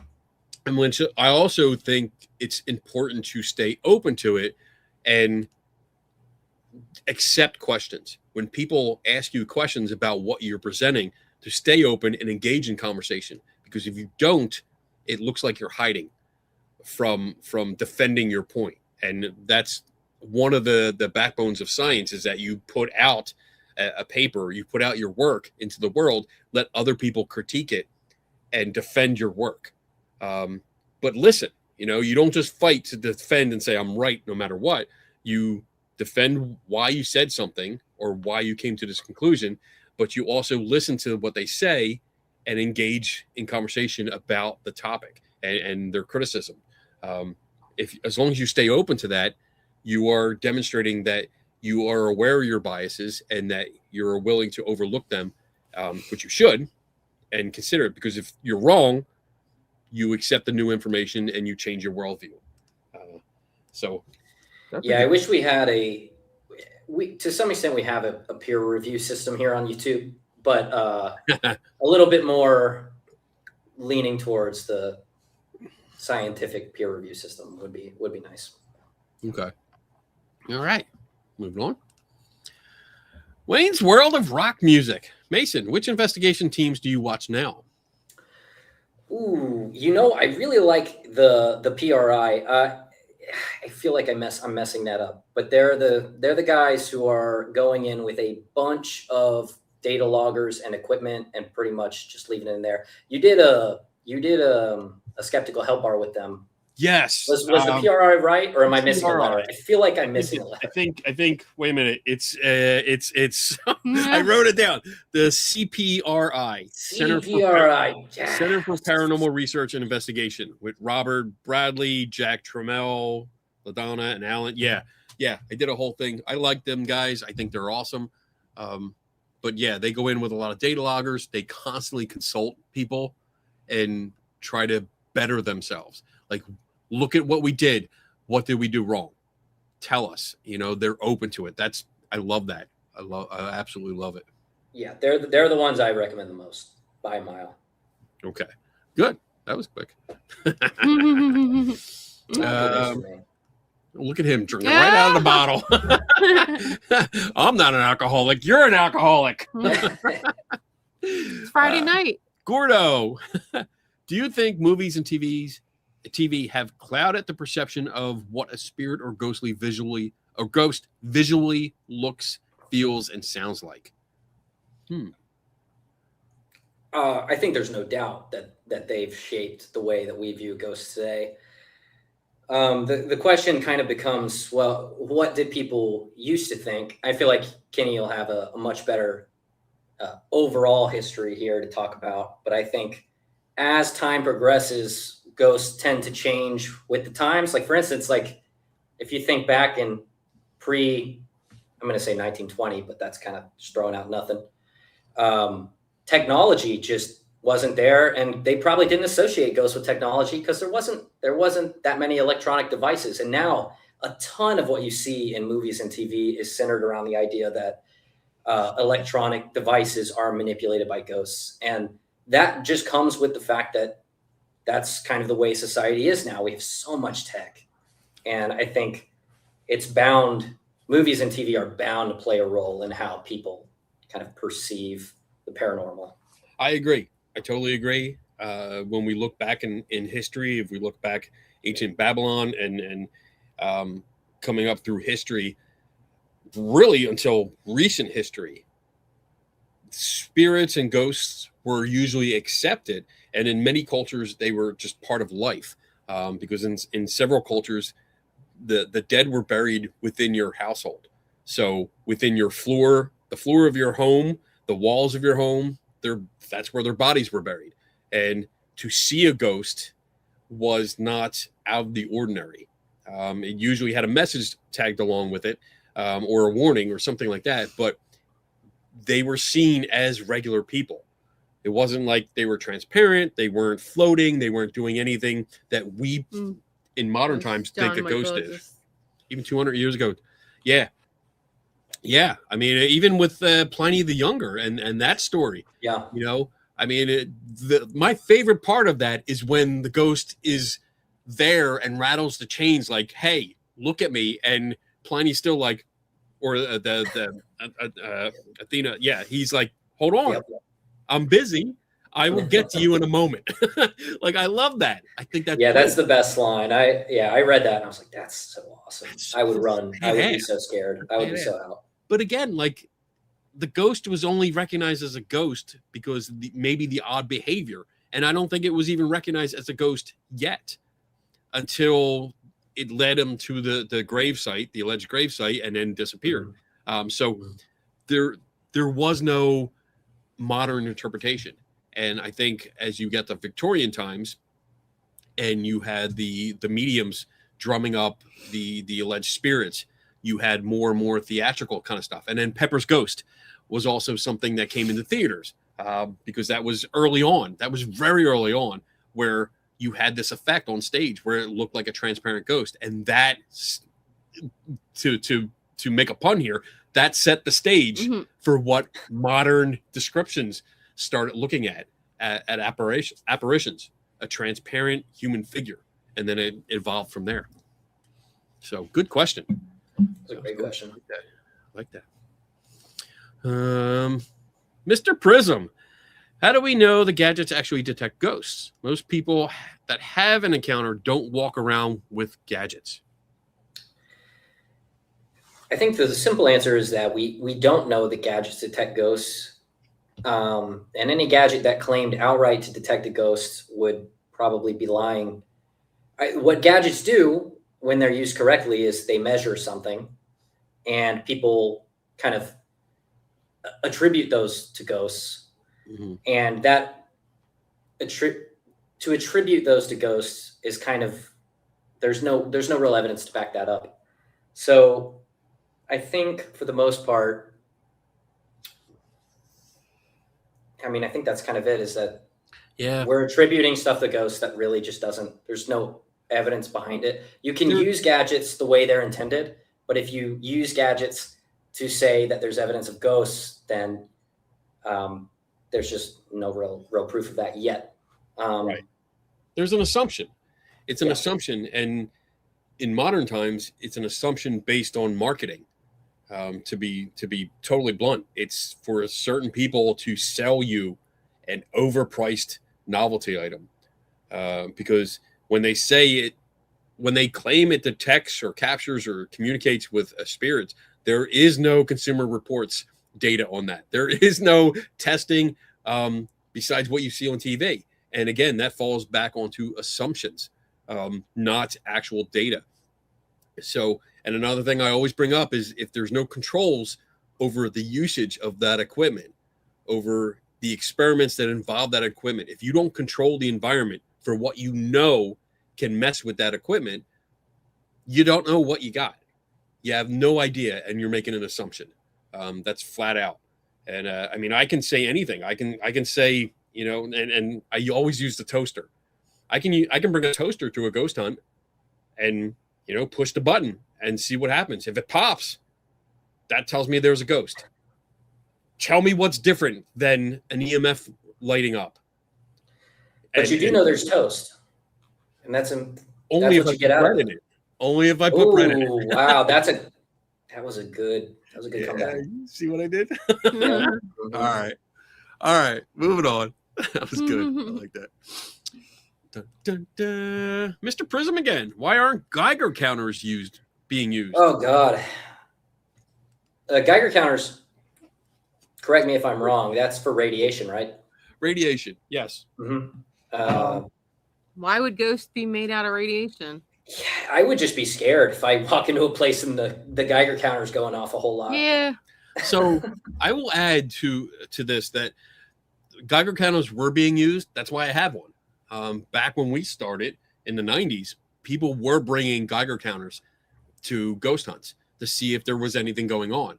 But again, it's more playing lawn darts, and you don't know where the target is. You know, that circle that you're supposed to get the lawn dart in, you have no idea where it is. You're just throwing a lawn dart up in the air and seeing if something goes into the circle. By putting Geiger counters out, there's no indication. There's no reason why you would think radiation is involved with this. But I think people were just trying anything because it was a handheld device that you could take with you, and it looks sciencey. Do you think though that there's a chance that that's not a huge problem? Because I kind of like the idea of people trying new stuff again. I feel like we've gone back and kind of boxed in, okay, these are the devices you used for a ghost hunt. True. But maybe we should start expanding that, you know? As long as there's a reason. You know, like I guess that's true if it comes with a claim. Right. I mean, if there's a claim, but there's also, like when it comes to radiation and radiation levels, we know the health effects on it. There's plenty of science and literature out there that will tell you the health effects. So if somebody is experiencing radiation poisoning, then maybe we should check. And there's probably going to be more of a radiation source than a paranormal type source, but there's still got to be a reason. You know, like I don't use a hammer on a ghost hunt because there's no reason to. How do you know? Because there's no reason for me to bring a hammer yet. Like if a reason came up, whatever that may be, if somebody hit a ghost, need a hammer, and said it worked and it hurt them, then I would bring a hammer. But there has to be a reason, and unfortunately, most of the reasons that are being presented are assumptions and beliefs, personal beliefs based on mostly tribal knowledge. Because let's face it, most of what ghost hunters know today is tribal knowledge. It's passed down from other ghost hunters, and they really don't know why they're doing it. Right. Determine your equipment by your hypothesis, not your hypothesis by your equipment. Yes. Yeah. Good one, John. All right. That's a great point. Moving on. Florio still here. I thought she was leaving. She might have been. This was 10 okay. after 9. Oh yeah, this is okay. Just a comment. Funny Mason, my first ghost debunker video I made also referenced that philosopher. I love going back in history too. Good show. Awesome. I do absolutely. I love history. Always have, and that's really funny. That's surprising. I love the history of this stuff is really, really fun. I just looked into oh my god, Nellie Butler, which is the first documented ghost story in the States. I think it was 1800 when it occurred, and it's a interesting story. If you've never looked it up, it's a very interesting story, especially if you get the pamphlet that was published by Abraham Cummings. I think he was a pastor at the time, and a little bit after, several years after actually, he collected all the eyewitness testimony and brought it together.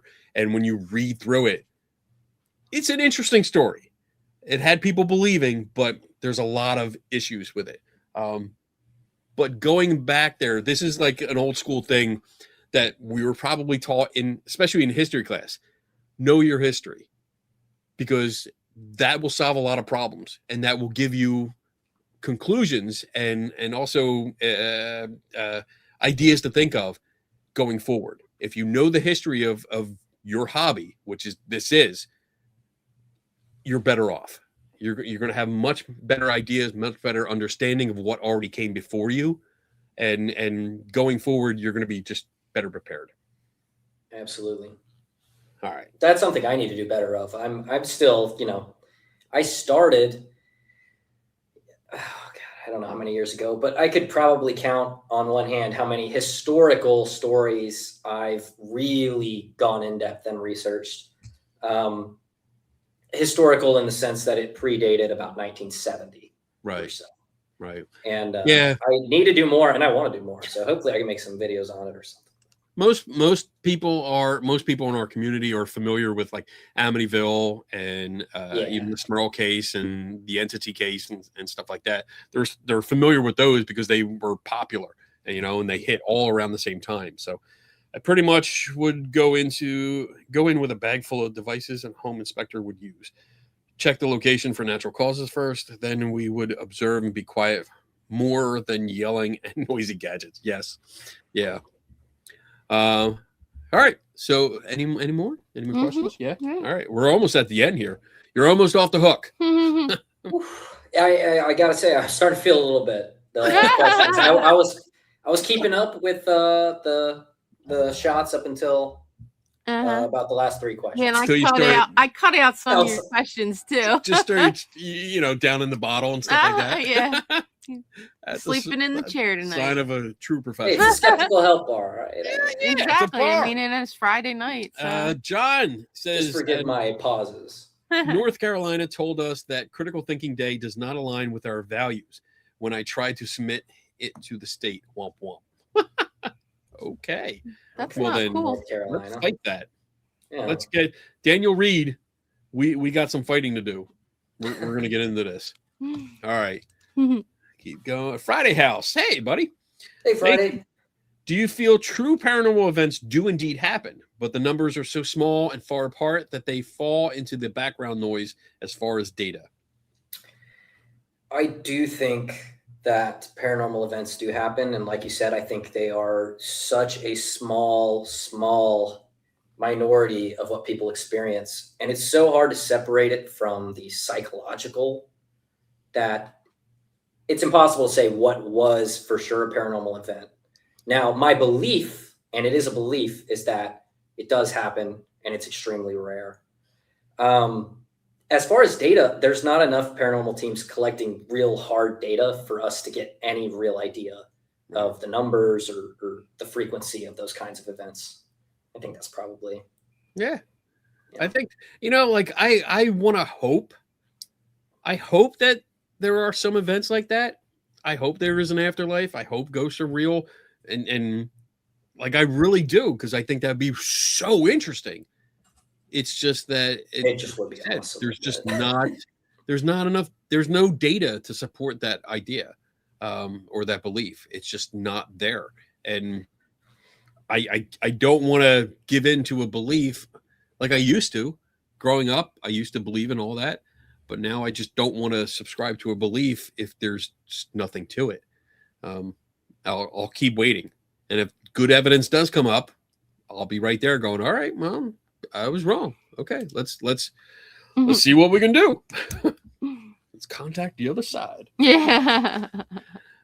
Cree Storm, if paranormal activity is rare, then why is it that you can go to a location and nothing is happening, and then something does you can't explain, yet you discount it because nothing happened before? I don't think that's what we said. Because if there is an experience that happens, if you go once and nothing happens, nothing happens.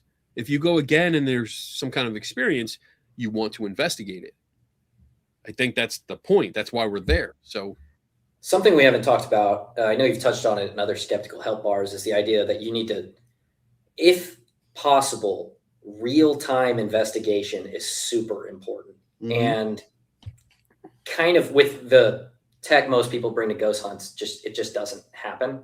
Right. And that's one thing I really want the sound triangulation for, to be able to pinpoint a source and then be alerted to it immediately so I can run in and try to figure out exactly what's going on is important.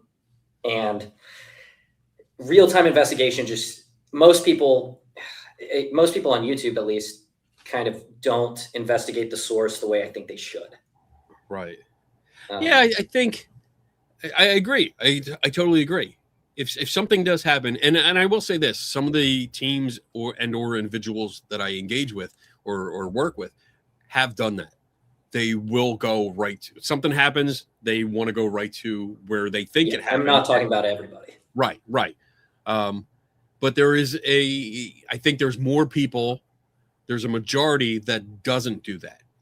They hear something upstairs and they stay put. They don't go upstairs to see what's going on.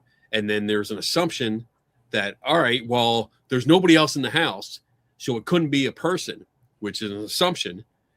And they think, oh, well, it doesn't sound like an animal. It sounds like human footsteps. That's another assumption. And then it grows into a story, and they leave and they either post online or something like that, and they talk about what they experienced. And there's they're alluding to this might be paranormal instead of actually investigating what happened. Right. So yeah, I agree with you. I agree with that. Okay. We good? We got another one? One or two? One more? Laws from Oz. Is energy really capable of allowing spirits to speak, or is it the paranormal equivalent of galvanism? I feel like we went a long time without hearing energy, actually. Yeah. I really feel like we made it. We made it a long time without mentioning The energy. entire show Yeah. without hearing that. Wow. Thank you for bringing it in, Laws. Thank That's you awesome. for letting us drink one last Absolutely. Okay. Is energy really capable of allowing spirits to speak, or is it the paranormal equivalent of galvanism? I'm going to be honest. I don't know what galvanism is. Let's look I it up. don't want to speak on it. I know. I was hoping you would know. I was like, Let's what is learn. that? It's time to learn. I need to learn. It's time to learn. Galvanism is a term coined by the late 18th century physicist and chemist Alessandro Volta to refer to the generation of electric current by chemical action. Okay. So with that being said, I would say to this question that first you need to establish that spirits are real, that exist, and also need to determine what kind of energy you're talking about, because there's different types of energy, and we need to understand which one we're talking about, and then also the mechanism by which they would use that energy in order to power the ability to speak. So that might sound like a long way around avoiding the question. He's on the learning corner. The learning corner. Go ahead. Yeah, I think that's totally right. We don't have enough information today to kind of speculate on that at all. Yeah. I mean, unfortunately, the word energy is a placeholder. It's usually a filler in this community when people that are using it, for the most part, don't actually know what they're talking about. They're using that word because it sounds good. It's a buzzword. It's common in the community, instead of actually trying to figure out a mechanism by which something would actually happen. So, yeah, interesting. That was good. I learned something. I didn't know. See? I didn't know what that was. Yeah, Mm-mm. now we're good. That was good. I'm gonna keep that up so I can read more about it. Here's Tim. Oh, led to the idea that electrical current can heal the body, and led to a bunch of those types of devices. Oh, you mean like some of the shit that we got out in the lobby? Yeah, Tim? probably. All the stuff that was seized by the FDA because it doesn't work and actually caused injury. Wow. Okay, that's awesome. Well, now you A little know. connection there. Yeah, that's awesome. It makes a little bit more sense Yeah. than the definition. All right. All right, are we good? Yeah, good. We're you went through. You survived. Awesome. I did quit about 4 or 5 questions ago, so I didn't hang in there all the way. You did. You did pretty well. You did. You did good. You did pretty well. Really appreciate it. You did better than I would have. You did awesome. You handled the questions. You were professional, polite, and all that stuff. So Great work. after we're done, we can talk shit about it. 100%. Great show. Look, we're getting all good comments. See, everyone's liking it. Yeah. It was good. Thank y'all. Mm-hmm. I really appreciate it. And I really appreciate y'all having me on. I mean, it's been so much fun, and getting to interact with you after having watching you for so long, honestly, it's just fantastic. Oh, thank you so excited. much. I appreciate that. That means a lot. It's nice to know that the truth. There's an you really do make a difference. That's what's important, and I hope that most of the YouTubers, not that you're really a YouTuber, investigators and debunkers figure out that they do make a difference and have an effect on everybody and a lot of everyday people, and they can. I mean, this channel wouldn't exist without you. It wouldn't exist without Sag and Beardo, and I'm super happy it does. So good, and making a difference, just getting the information out there and getting people to think. Like think. We're not telling you what to think. We're trying to teach you how to think and take it and run. Should I, Master Biddle? Yeah, I was reading that. So. All right. So, any announcements coming up? Where can people find you if they want to look up and learn more about you? If they want to find me, the Paranormal Engineer on YouTube is the place to go. Okay. Other than that, that's really pretty much all where I'm at. But if you enjoy this kind of thing, if you enjoy kind of critiquing techniques and looking into some paranormal history and paranormal claims, that's what I'll be up to. So. If you enjoy that kind of thing, check me out there. Awesome. All right. So for me, the only announcements that I want to put out there is that June 11th to 14th is SciCon. The force is strong with this one. Nice. June 11th to 14th is SciCon, which is here in Buffalo, New York. It is our 50th anniversary science conference.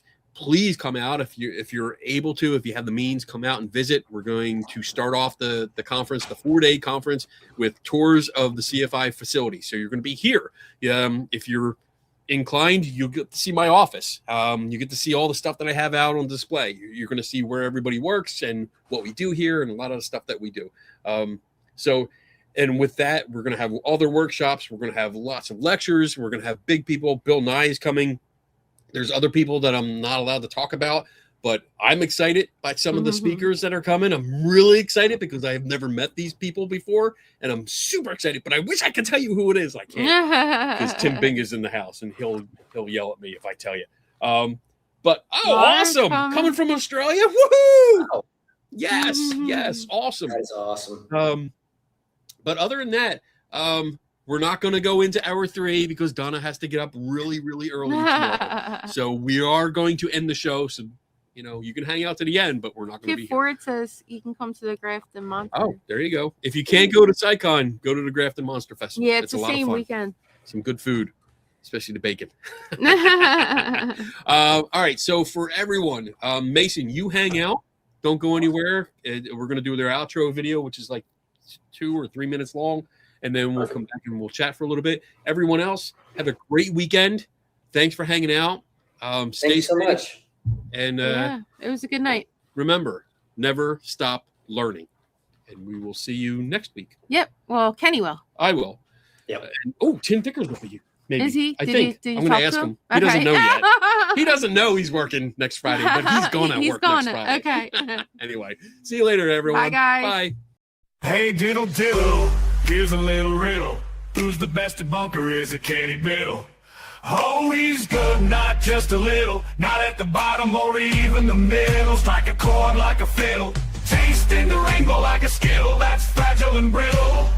You can watch him take a problem and start to riddle the problem away. He does not play. He takes his job so seriously. He loves a challenge and won't turn you away. He's such a skeptic, he keeps stones believers exposing the fake. It wouldn't take him long to find a needle in hay. Use a magnet, damn it. Now take a drink of Kenny's specialty. Some of them may say that's not for me. To each their own, will be. Man, Kenny's such a skeptic, drinking skeptical tea. Like and subscribe, everybody turn notifications on. And go watch his show and forget about this song. Mr. Wizard or Bill Nye the Science Guy. Can you remember? You like Kenny better, so head to the Skeptical Help Bar and meet the bartender. Pick up a drink and relax, cause nobody does this better. Not even close, not even a little. He's the one and only Kenny Biddle.